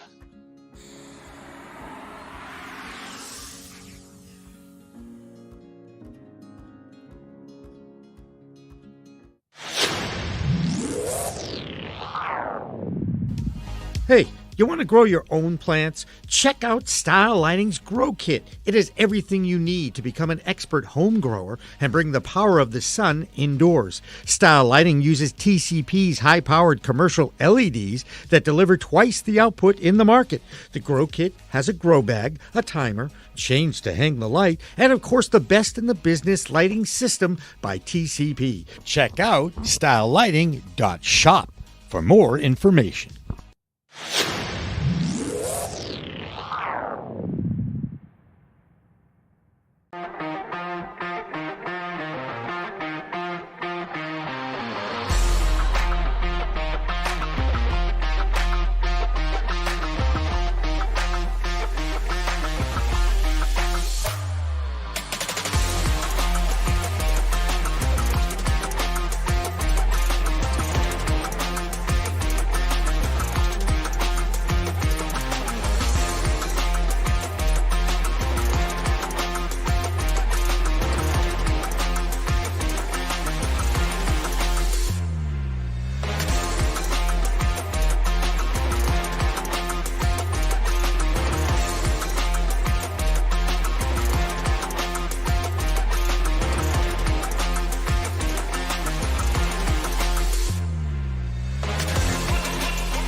Welcome back to the final half hour of Green Rush Live, our regularly scheduled live call-in. Well, it's like a call-in. You can chat in anyway here on Pro Cannabis Media. I am the founder of Pro Cannabis Media, Jimmy Young, and I'm so happy to have had Josh Kincaid alongside with us. He is the host of the, tell us what you're the host of. Give yourself a plug, please, about the Talking Hedge. Go ahead, Josh. The Talking Hedge, your cannabis business podcast. There you go. Very good. I love that. And anyway, so good job, Josh. And he fills in on a somewhat regular basis here on Friday afternoons. I can make this announcement that we're going to take a break. It's summertime, and everybody needs a break in the summertime. We take the last 2 weeks off of the year every year around Christmas and New Year's. We do it in the middle, right around the 4th of July. And we're going to be doing that again. But we will, of course, be live streaming 24/7. A lot of our content, we call it the best of Pro Cannabis Media over the next couple of weeks. We are still going to do one more We Talk News. That'll be next Thursday. And after that, though, it's going to be repeats for a couple of weeks. And then we will be back in July. And I think it is July 17th off the top of my head. But I can't see the calendar over there because it's too far away. Joining us for our final half hour is the communications manager of the Minority Cannabis Business Association. And her first name is Precious because that's easy to pronounce. Precious, tell me, what you do as the communications manager. And yes, you can introduce your full name to our public. Go ahead. Thank you so much, Jimmy. Hello, Pro Cannabis Media family. I'm Precious Osage-Arese. So yes, that would have been a mouthful for you. Osage-Arese. All right. Osage-Arese. Okay. Of Nigerian. Thank you, Precious. I appreciate it. But I also like to go with Precious, just no last name. Gives it a lot more effect and drama. But no, I am happy to serve as the communications manager for Minority Cannabis Business Association. We are a national trade organization with members from our corporate members to small individual businesses, to just individual advocates that are supporting our mission, which is really to build an equitable cannabis industry across the board. We're doing that with our board and staff, and we're just excited to see how we can, make some change on a federal level to benefit everyone in cannabis. Right, 100%. And expungement is kind of the word for Senator Cory Booker from New Jersey as federal reform gets talked about. He certainly is waving that flag as well. Which state is New York State getting it right? Where are you located, first of all? Yeah, so I'm in Jersey. Okay, perfect. Yeah, good. Where our team is spread all over. MCBA is based out of Washington, D.C. So really at the center of a lot of the political madness that happens around cannabis. But no, New York is interesting. We all knew New York would be a tough, egg to crack when it comes to the cannabis industry because it has such a large legacy market. It has such a rich tradition culturally with cannabis. So how that would interact on a regulated space was going to be an interesting rollout. And it started really great with the statute. It really started really great with a lot of the promises from our legislators, the $200 million fund, the promise of an equity officer, an advisory board, the promise of, allocations for licenses for definitely those who were impacted by the war on drugs. And much like we expected, that rollout will take some time. And as fast as they want to get the market open, that's where you'll start to see the gaps. And that's where we're starting to see in New York. They want to move at the speed of lighting to open up the market by end of the year. And when you do that, you really leave out a lot of the details and the nuances that we even reported on in our National Cannabis Equity Report that says these are the main barriers that are going to affect people of color really, entering this space, especially when you have a large legacy operation. Like we're seeing in California, a lot of the regulated space can no longer compete with legacy operators. That is their main competition and they are getting beat 2-1 every single time. So to really avoid that in New York, the rollout does have to be really consistent with speaking to those people who want to find space here, but can't go through the bureaucratic just mess that we know to be the cannabis licensing process. Yeah. You know the expression dog ears, right? Yeah. cannabis years. Okay. It just doesn't happen fast. Massachusetts, it took us a couple of years to get it going. It was a directive by the governor that he wanted to walk before they ran. I get it. He didn't need to shut down all the adult use dispensaries during the pandemic, but he did.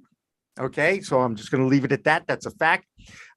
Josh, I know you've got a boatload of questions for Precious. So I'm going to put you on the spot and ask you to take it away. Go ahead.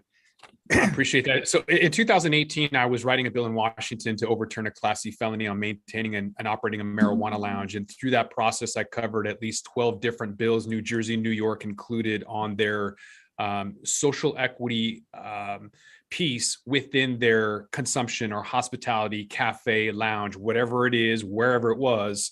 I was looking at that. I'm wondering if you can grade that implementation in Jersey and in your area, grade it from A to an F on how well that's rolling out, as well as what are some of the major barriers for minority cannabis entrepreneurs at the moment. Yeah, so I think about it like this: cannabis as a regulated commodity is just new to regulators, to legislators, to everyone. So then to throw on the hospitality sort of, measure is even more new. And that's scaring the mess out of everybody. Even in Jersey, we don't even have an edibles market right now. It's just pure flower. They didn't want to implement that too fast because they realized we have to sort of slow roll this out before, it can be a beast. So that's the same thing when it comes to cannabis lounges and the hospitality. Now, within the New Jersey legislation and our regulations, there are opportunities for those cannabis lounges and for those cannabis hospitality areas, but it's attached to dispensaries. So you have to be a retail license in order to even have a lounge. So it does make it very specific, and it makes it extremely hard if you wanted to operate a lounge independently. It's not doable in Jersey unless you're still in that legacy side. So you would have to be a retailer, which means you're gonna have to go through all of the hoops which it takes to be a dispensary, and which we all know it's tough, especially in a New Jersey as lucrative, in a market as lucrative as New Jersey that just saw $24 million in 1 month. So you can imagine all the sharks are swimming around to also get those coveted licenses. So it's going to be a while. And we also see New York taking a stab at those licenses, but really putting a focus on it being social equity based. So those license holders should be minority, people of color, people impacted that should hold those licenses first. Now we see that can help to, you talked about Massachusetts, Jimmy. They had where delivery licenses were, slated specifically for social equity holders. So maybe something like that had a time frame that can sort of like benefit the people who really wanted to get into that cafe lounge hospitality route, which again, there's misconceptions about that. People think they're going to walk into a building and just smoke covers your face and, ventilation. That's what people, legislators, people in power actually think.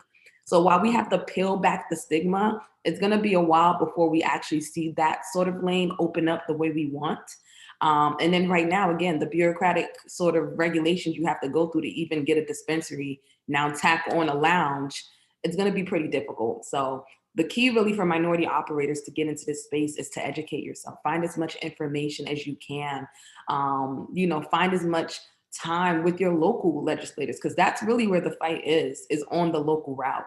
You need to get city approval in New York, New Jersey to do anything. So that's where we're encouraging people to really start to dig deep on. You have to educate your reps as well. They have no idea what's going on. When I was fighting the marijuana lounge bill, which is what it's called, not the cannabis lounge bill, but they wanted the equivalent of a 747 jet to clear the room because they thought that you would just, like you mentioned, they have all this smoke and everything. So it was impossible to attach a 747 jet and clear the room at that rate of speed. So Morgan with Normal in the first segment talked about the ineffectiveness of lobbyists. That seems pretty ineffective, but if you can educate, then maybe that can improve that. How effective are lobbyists in your region? Are they making any progress at all? Yeah, so lobbying is definitely a double-edged sword, right? Because when it comes to cannabis, messaging and messenger are very important. Who is relaying the messages and who's receiving it are two very strong points that can change regulations, that can change impact, that can drive so many things. We see lobbyists do, definitely when it comes to the federal level, have a lot of impact. because that's where we're not seeing the needle move a lot. Like, for instance, safe banking, something that MCBA is working really hard for on a federal level, lobbying for, lobbying senators like Cory Booker, who's really one of the people who we really want to understand more about his reservations on that bill. You know, that's where we're seeing some effectiveness as a messenger, as a lobbyist. Now, me as that same lobbyist, or, you know, other larger lobbyist companies, you go into a city like New York, New Jersey, and you're the one telling legacy operators, here's what A, B, C, and D you need to do to open up a business. They're not really going to respond to you the same way, you know, it would on a federal level. You're not the correct messenger. New Jersey is very interesting because, again, I say the fight is at the local level.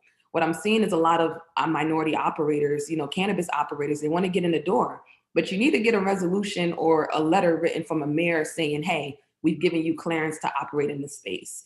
While it might seem easy to get a meeting with a mayor as a resident, and a constituent, when it comes to cannabis, the line is extremely long.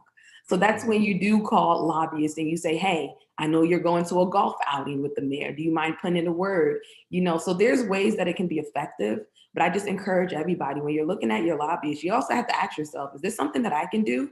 Can I write this letter to the mayor? Can I go out and march to City Hall and say, hey, I need to have a conversation. I'm a resident here. It's pretty important to me. Again, I always say legislators work at the behest of their constituents. And I tell people that's your power when it really comes to messaging. So like I said, it's a double-edged sword and where you want to swing it. I see the effectiveness on the federal level, but when it comes to hyper local, that's where it can get really, really confusing. Then you don't have, in Massachusetts, they have a very controversial element to getting your license called a host community agreement. And it is tied to the fact that you really do have to get a lease on a building and pay rent before you even apply for that license. There's also a 3% impact fee that they put on top of the taxes in each town, because in the beginning they thought they'd have to put, you know, police on overtime, and, you know, I don't need to go through the stigma with you guys. You understand what they most of those people were afraid of. And here we are a few years later, and a couple of cities now have fought that impact fee. And there's actually a lawsuit in Massachusetts going on right now. But the thing that bothers me about it, and I'm pretty sure the Massachusetts Cannabis Business Association did this study, tracking where those impact fees go. And are they actually going to the right people that the local town governments, who are the beneficiaries of this impact fee, are they doing it right? And where is it going? And it was enlightening, to say the least, because half the towns did not report where that money was going. So, and again, there's so many elements and challenges to this industry, Precious. And obviously it is access to capital that continues to be the biggest barrier to entry. What are you seeing happening along those lines? Are you starting to see, some multi-state operators actually creating opportunities for the economically empowered people that can come in and get a license and work? Are you starting to see the ease? Is it getting any easier, I guess is my question. Sadly, it's not getting as easier as we would want it. Again, capital is probably one of, if not the highest barrier to entry. Because when you think about the landscape of what amount of money you need to really get these businesses up and running, and just quickly going back to Massachusetts, you know, I saw the article too that, you know, since 2018, they've collected upwards of $50 million in impact fees from host community agreements. So yeah, where are those dollars actually trickling down and circulating to? So you see the mass amount of, you know, revenue that's generated from this industry. You know, that's the impact. That's where we want to see some restoration, right? And then that revenue, should it not fund businesses that want to come online? And that's something we're very hopeful from the $200 million fund promised by Governor Hochul in New York, that's saying, hey, we're going to actually create this to be able to support minority operators, to support people of color, those in those disadvantaged areas. You know, minority business, our association, Minority Cannabis Business Association, in our National Cannabis Equity Report, we did a study that found that not even half of all of the open markets have funding allocated for businesses, whether it's through revenue generated, whether it's through government programming. It's really not there, which then leaves a lot of businesses to the behest of private capital and private equity, where they know that they're either going to lose a lot of percentage of their hard work they put into, they're subject to fees and predatory deals in terms of debt and interest rates. Again, we don't have access to traditional banking. So there's not banks that's giving us loans or fees that are actually doable to build a business. So you're really left with the bottom of the barrel when it comes to funding your business. And then again, where that action can come from, we lean towards the governments. The money that's generated, at the end, when the market is up and going, is all well and good. But what happens at the beginning? That's when, we see a lot of the corporations have this advantageous start to markets, because they're the only ones who can really get in and stand up their businesses because of the capital. So we're realizing we no longer can wait. Day one equity is something that's very important for new markets. And that's where we're seeing the ball missed in New York, New Jersey. For instance, I said this very publicly in New Jersey. There's 6 companies right now that really are the ones making that $24 million a month. They're giving out conditional licenses left, right, and center to everybody who are qualified. However, it's still going to be some time before their doors are open. Some of them are fundraising. Some of them are even trying to still secure their property. So look at that start that they're going to have before any person of color comes into that market. And again, that's what we don't want to see in New York. So it's still very difficult, but you mentioned some MSOs are stepping up to the game, creating programs, incubators that give capital. Ease Momentum program is one of them, that gives a $50,000, no ties attached grant. I know because I'm actually in the cohort with my business that I have separately, but that is a rare find. So it's very difficult, but that's what we're trying to do, is reach out to legislators and say, we need help now, especially on a capital raise. Yeah. It's interesting. That's been a theme, Josh, since the beginning, right? Citizen lobbying. Right? I think really what we're looking for here, reaching out to those politicians directly. Don't be afraid. In fact, we encourage it to make change more than anything else. Precious, it says here you're the COO and co-founder of Roll Up Life. Is that the company you're talking about? Yes. Prior to joining MCBA, so I'm doing both, duality here, operator and advocate. Me and my childhood best friend started a CBD delivery company way back in about 2017, 2018, when we saw the tide changing in New Jersey. So we created a technology platform similar to that of Uber Eats to help facilitate delivery. And we're actually going after our delivery license in New Jersey. So I can speak to the barriers it's been taking to even just play this game, be in this industry. I am from a city called East Orange, New Jersey, and trust me, we understand marijuana. We understand this game more than anybody. And unfortunately, we were just locked up for it. We were just penalized for it more often than not. Our city has one of the highest incarceration rates for cannabis. So now we're trying to step into a regulated space to safely do things a lot of us have been doing for a long time. And it's not any easy. It's actually very sort of restrictive, and say, why change? Why pay taxes on something I've pretty much been doing for a long time? So our goal is to be a delivery service in New Jersey coming up. Fantastic. Now, that's great, by the way. I support that 100%. For sure. But I got distracted, so I'm going to throw it back to Josh here. Go ahead, Josh.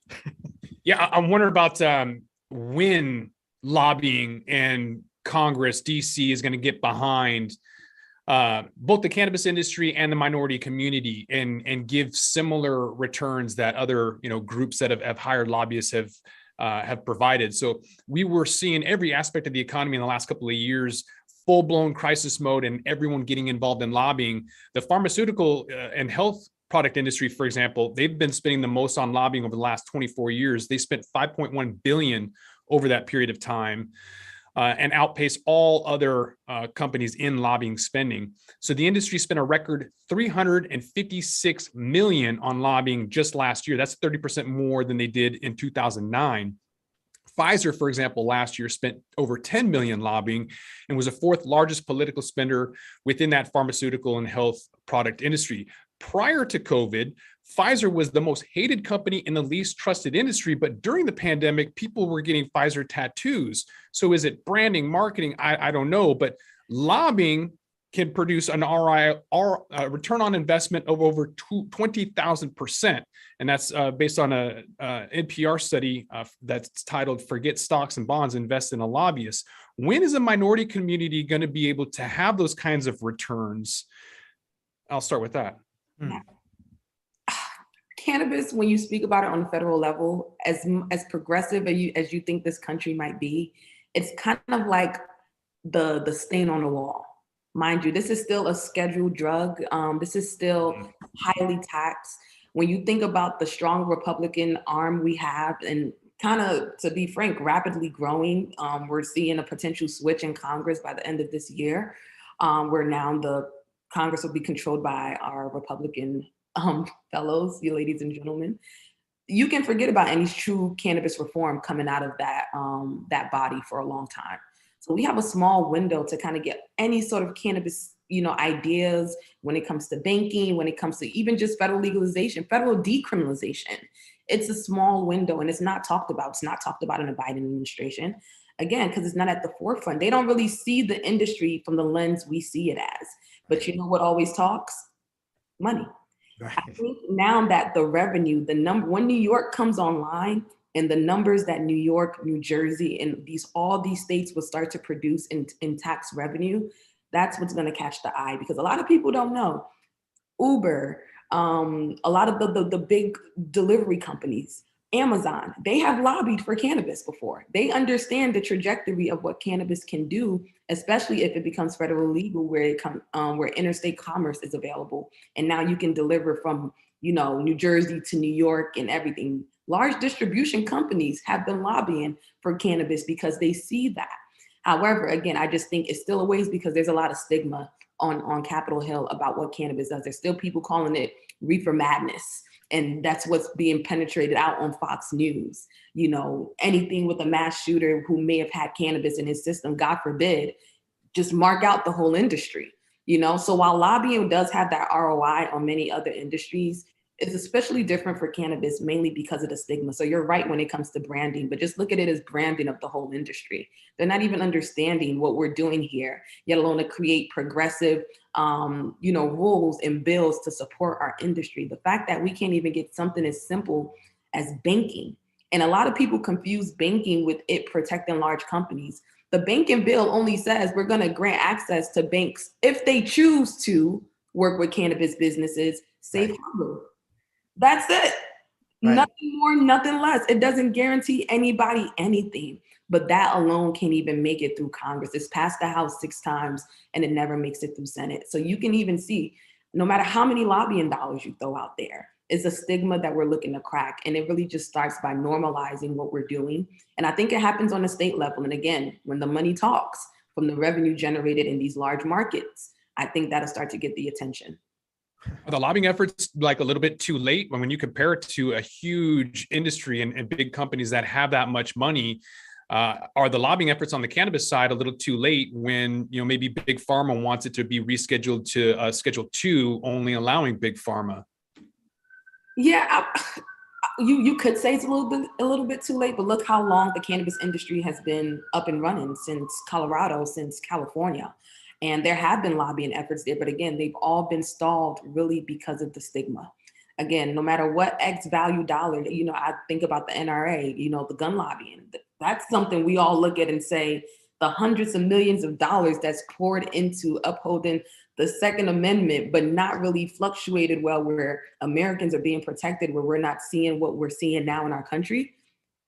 That's a different beast, and that's rooted back centuries.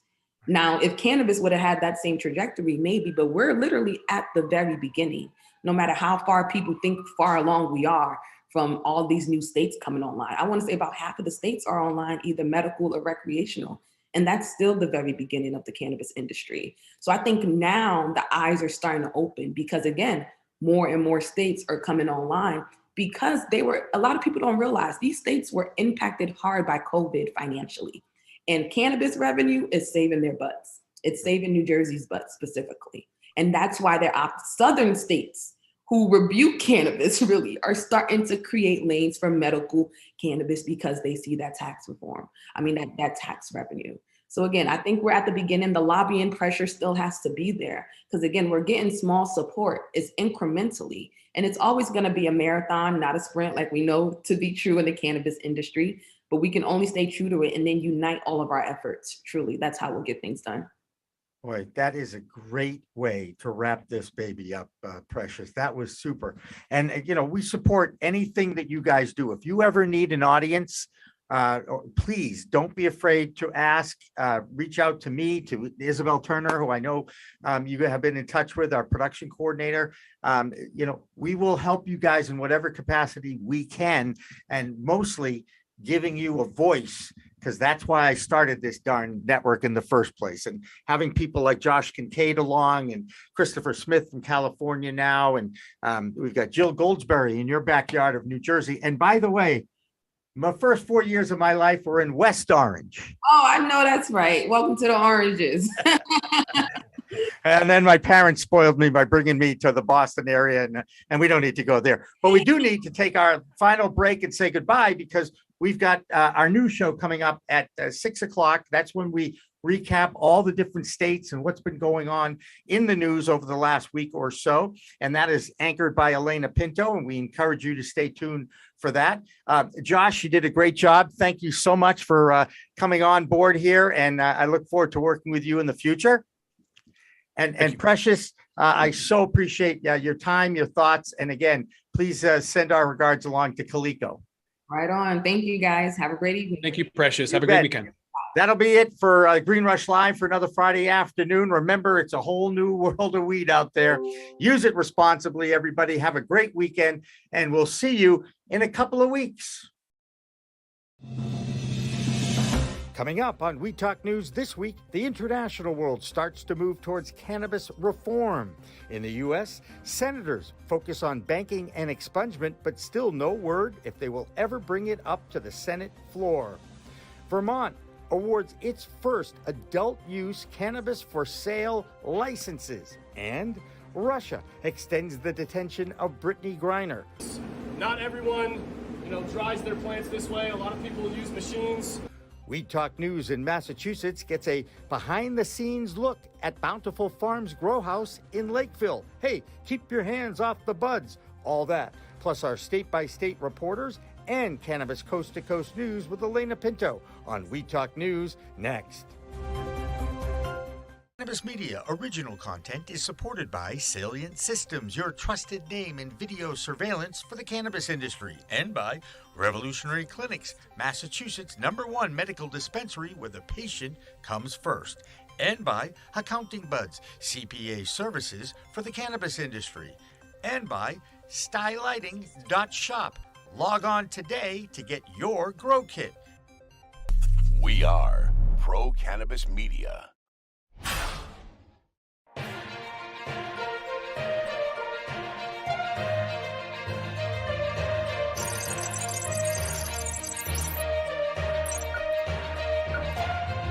Hi, everyone. Welcome to Weed Talk News. I'm Elena Pinto, reporting for Pro Cannabis Media. Cannabis advocates have been waiting to see Congress take serious action on federal reform, and it looks like leaders may be trying their hand at it yet again. Newly introduced 2023 spending bills for several departments, including Homeland Security and the USDA, each contain cannabis provisions, one of which most notably helps protect immigrants. According to current policy, a person who admits to using cannabis, even in compliance with state law, is morally unfit for citizenship. But a proposed provision for DHS says the department couldn't use federal funding to deny admission to or deport immigrants who've used or possessed cannabis.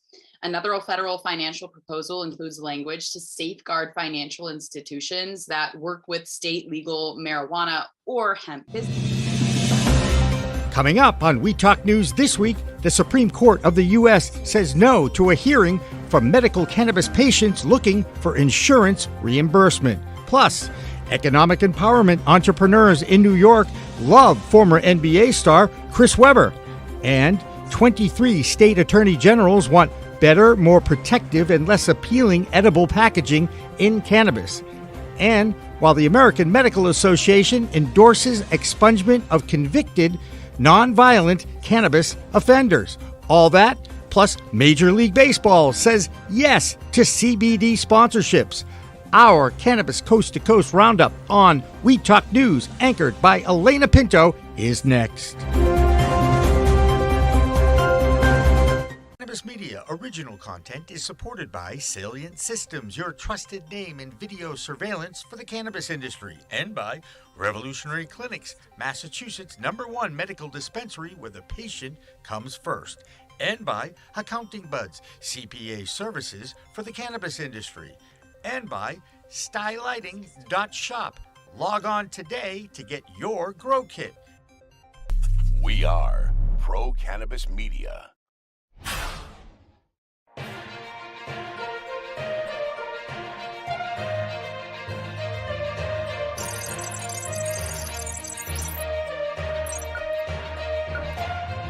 Hi, everyone. Welcome to Weed Talk News. I'm Elena Pinto for Pro Cannabis Media. And while we await for Congress to make a major move on federal cannabis reform of some kind, the nation's highest court is handing down some opinions about cannabis usage. This week, 2 Supreme Courts rejected employee requests to get medical cannabis costs covered by their employers. The current Controlled Substances Act says cannabis is federally illegal, while state law is saying employers need to reimburse employees for medical costs. And the court says it will not hear an appeal that pits the CSA against the law. Also this week, a bipartisan coalition of 23 state attorneys general sent a letter to congressional leaders demanding action to prevent the sale of copycat marijuana products that resemble popular food brands. While the attorneys general don't all agree on the best regulatory approach for cannabis overall, they said they all agree copycat THC edibles pose a grave risk to the health, safety, and welfare of children. So let's see what else is happening in the nation's capital this week with Vote Pro Podcast's Phil Adams. Hi, I'm Phil Adams from Vote Pro Podcast, and this is the Weed Talk News DC Report. People who work at federal agencies will no longer be denied their security clearance simply for using cannabis, according to a provision passed by the Senate Intelligence Committee this week. The measure is part of the pending Intelligence Authorization Act and marks a major shift in federal workplace policies regarding cannabis. Introduced by Senator Ron Wyden of Oregon, the measure would prohibit the federal government from denying people the security clearances required for work at the CIA, the National Security Agency, and other federal agencies simply because they've used cannabis. The legislation must now pass floor votes in both houses of Congress and be signed by the president. A bipartisan bill was reintroduced this week into the House to provide military veterans with access to medical cannabis. The Veterans Equal Access Act has been introduced a number of times in recent years and enjoys bipartisan support, but has yet to be enacted. The bill would allow doctors at the Department of Veterans Affairs to recommend medical cannabis to their patients in states where medical cannabis is legal.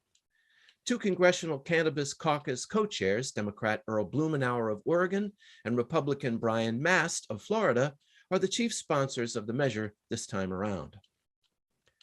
A bipartisan bill was introduced in the House this week to enable state legal cannabis companies to be listed on national stock exchanges. Sponsored by Democrat Troy Carter of Louisiana and Republican Guy Reschenthaler of Pennsylvania, the Capital Lending and Investment for Marijuana Businesses, or CLIMB Act, would enable access by the cannabis industry to financial lending and investment opportunities and provide safe harbor for exchanges and market participants to list and trade legitimate cannabis-related businesses. If passed, the CLIMB Act would represent a significant boost for the industry by providing cannabis companies with much-needed street cred. Wall Street, that is. That's the Weed Talk News DC report for this week. I'm Phil Adams from Vote Pro Podcast. Although the Supreme Court may not be willing to back the medical benefits of cannabis, the nation's largest physicians professional association is taking a new stance in favor of the plant.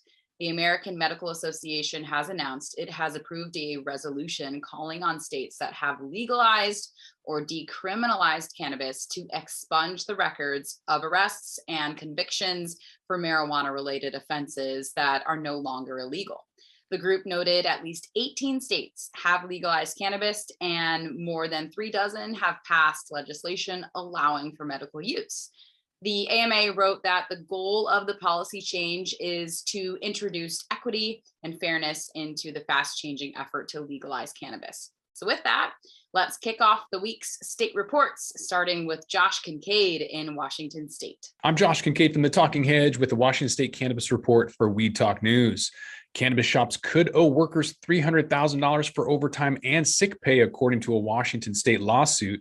It's the first lawsuit of its kind against a cannabis retailer in the state.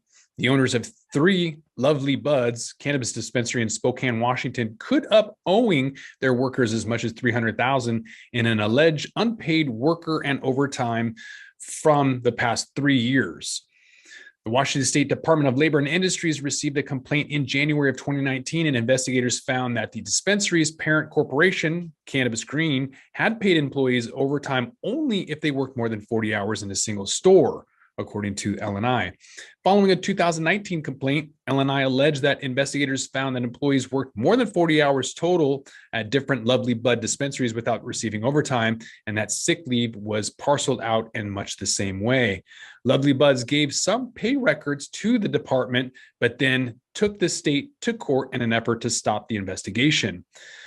Quote, failing to pay workers the overtime pay and benefits they earned is wage theft, period, according to Attorney General Bob Ferguson. And then through the complaint process, LNI officials aim to determine how many of the company's 75 to 100 employees are involved and how much wages and benefits they may be owed.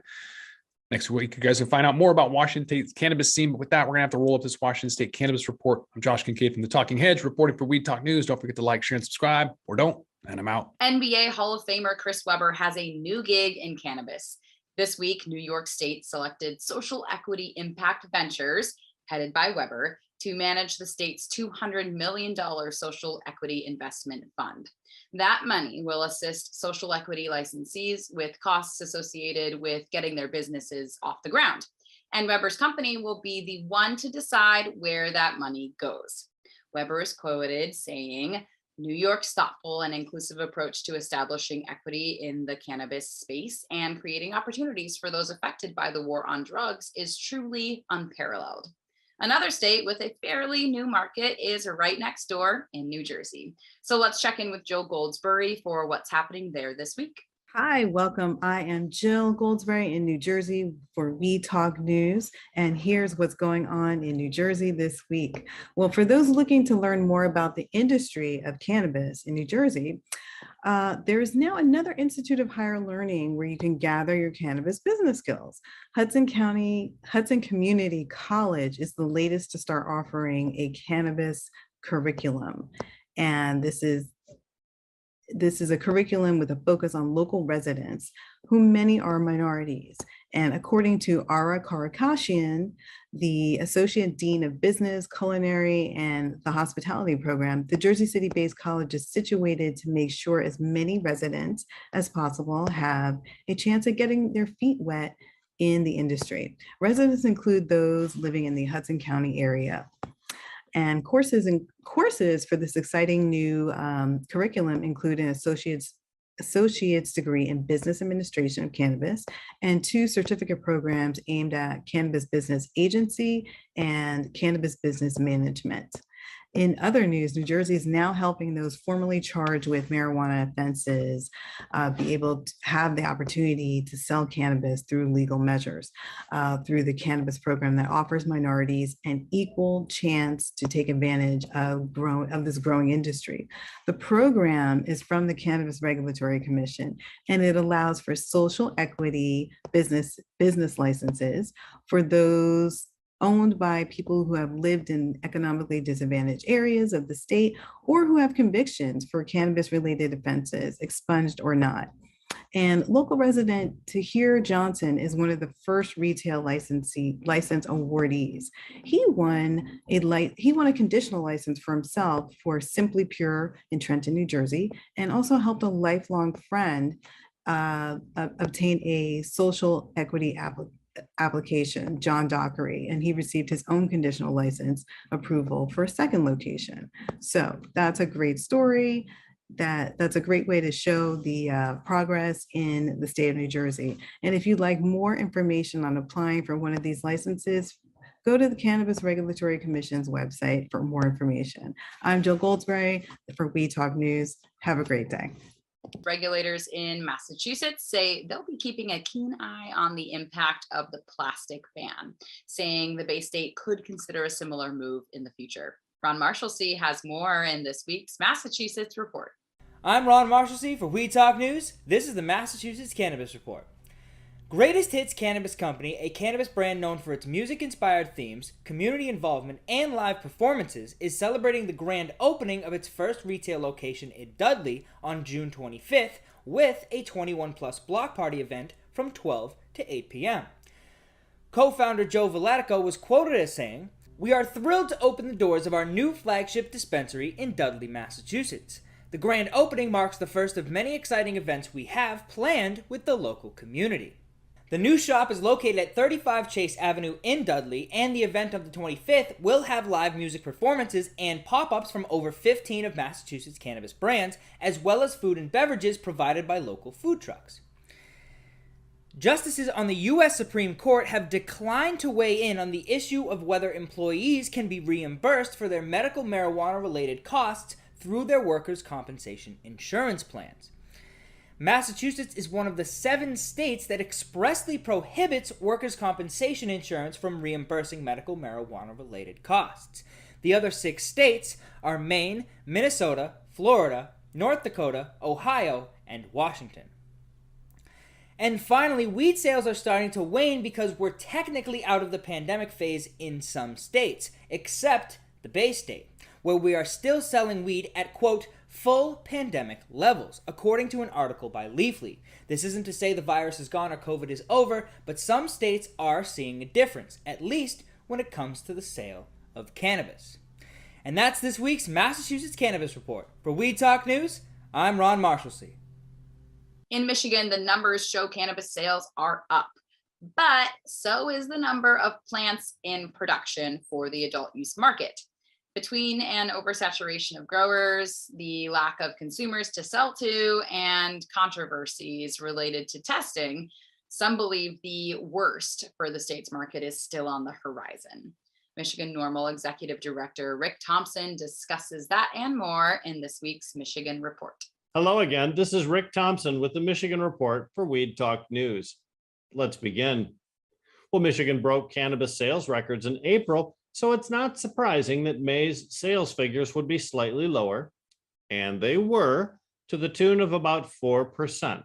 That still made May of 2022 the second best cannabis sales month on record, with $186 million in ganja sold on the regulated market. Medical sales were down almost 24% to $23.3 million, and adult use sales fell around 2% to $163 million. Now, to those looking for the price of cannabis to hit the bottom, they can continue to wait. Pricing per pound fell almost 2% last month to $2,090 per pound, and pricing is at its historic low. So the following statistic might shock you. The number of cannabis plants under cultivation in Michigan's adult use industry more than doubled in the last year. Now, in April of 2021, we had 403,000 plants under lights. And in May of 2022, it's 1,126,000 plants.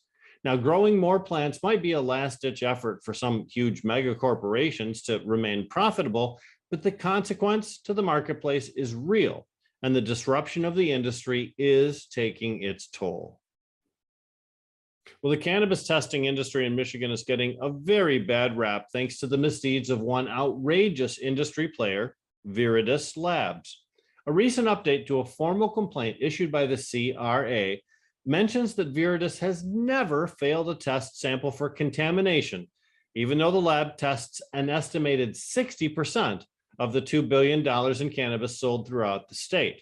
Viridis has the highest THC numbers of any lab in the state, and they do so by using a method which is not verified for use by cannabis testing labs in the state. Now the company faces a reckoning day, though. Their 21-day protest window to object to any proposed punishment has expired. The company is very litigious, and no matter what the CRA does, this will end up in court. But this is an opportunity to restore confidence in the system, to recruit new users into the CRA's program, and to establish some severe penalties for those who openly flaunt the rules for their own brazen profit grab. Well, 3 or 4 people stole a car and smashed it into a Muskegon cannabis retail store this week. It happens all the time in Detroit, but Muskegon is a smaller town with a large number of cannabis retail storefronts. The intruders were still in the store when police arrived, but most of them managed to escape custody anyway. It's believed little or nothing of value was taken because of the store's tough security system.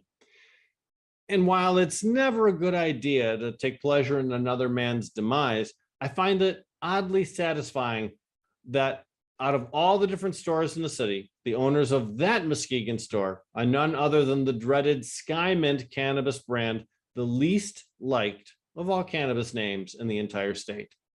Even the criminals know who the bad guys in the industry are. And that's it for the Michigan Report with Rick Thompson on Weed Talk News. California Governor Gavin Newsom has signed off on a new bill regulating cannabis beverages. The bill explicitly defines the term cannabis beverages as a form of edible cannabis product intended to be consumed in its final state as a beverage. That clarification was apparently needed to aid existing law that says cannabis beverages need to be packaged in glass containers. Christopher Smith has much more in this week's California Report. Greetings from the center of the cannabis universe. This is the very personal version of the California Roundup for Weed Talk News. A new documentary was just released at the Tribeca Film Festival about a California icon of the legacy cannabis crowd. And if you're a true historian, you know that this man is almost single-handedly responsible for legalized cannabis in America.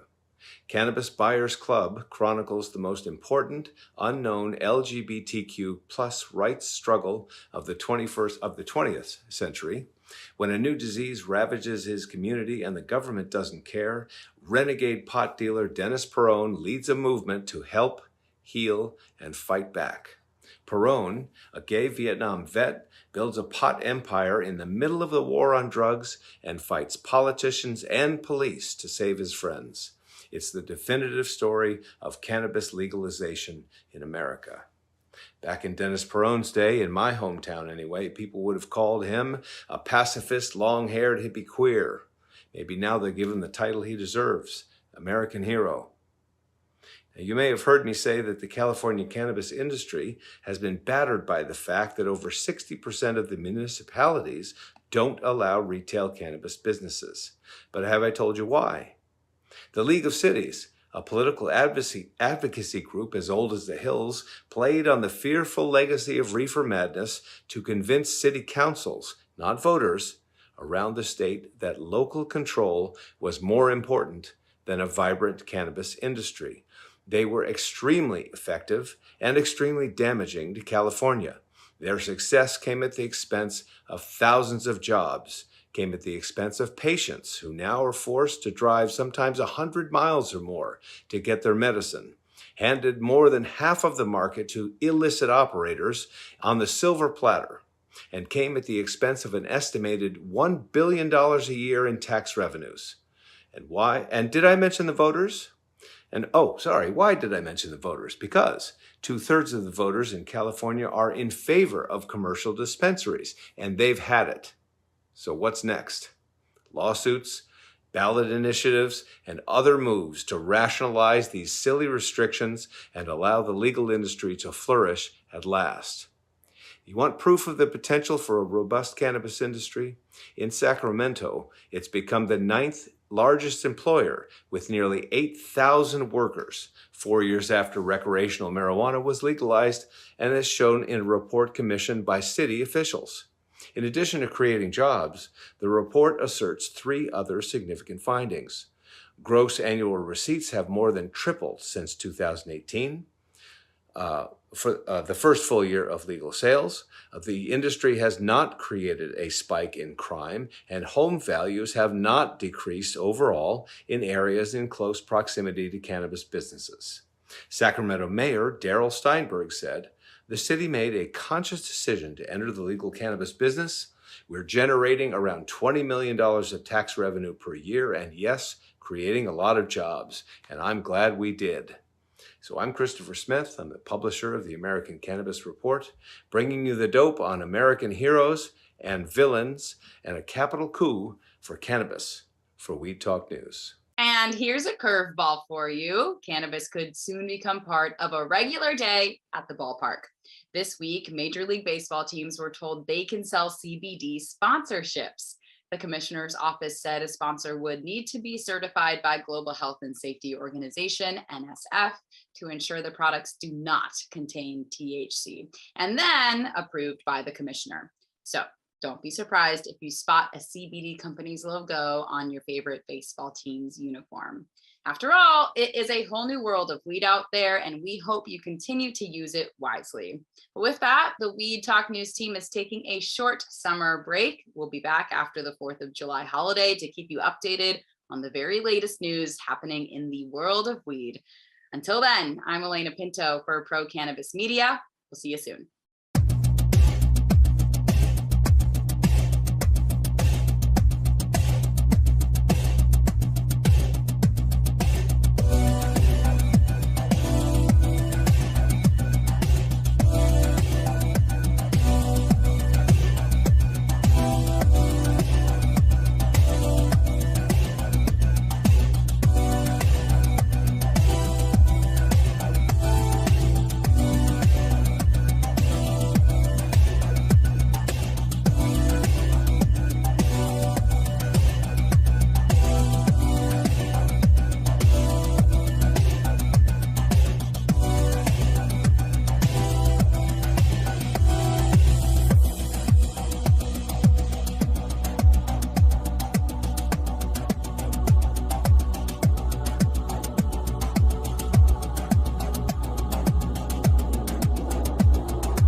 Weed Talk and In the Weeds are 2 productions of Pro Cannabis Media supported by Revolutionary Clinics, one of the top medical cannabis dispensaries in the Massachusetts area, now with 3 locations in Greater Boston, 2 in Cambridge and 1 on Broadway in Somerville. Rev Clinics has a patient-first mission. They will customize your needs as a medical patient with the proper titration and combination of strains, flavors, and products. Rev Clinics, where the patient comes first.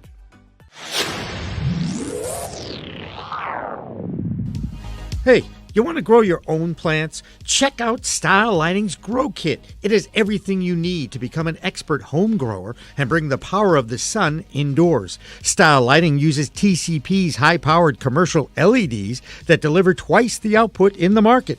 The Grow Kit has a grow bag, a timer, chains to hang the light, and of course the best in the business lighting system by TCP. Check out stylelighting.shop for more information.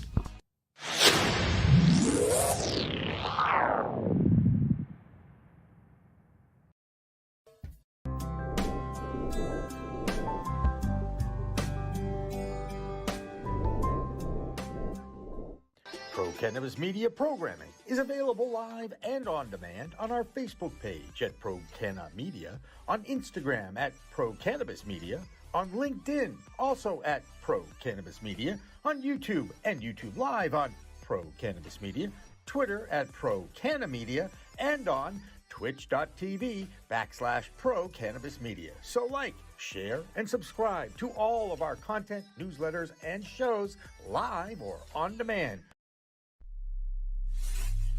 We are Pro Cannabis Media.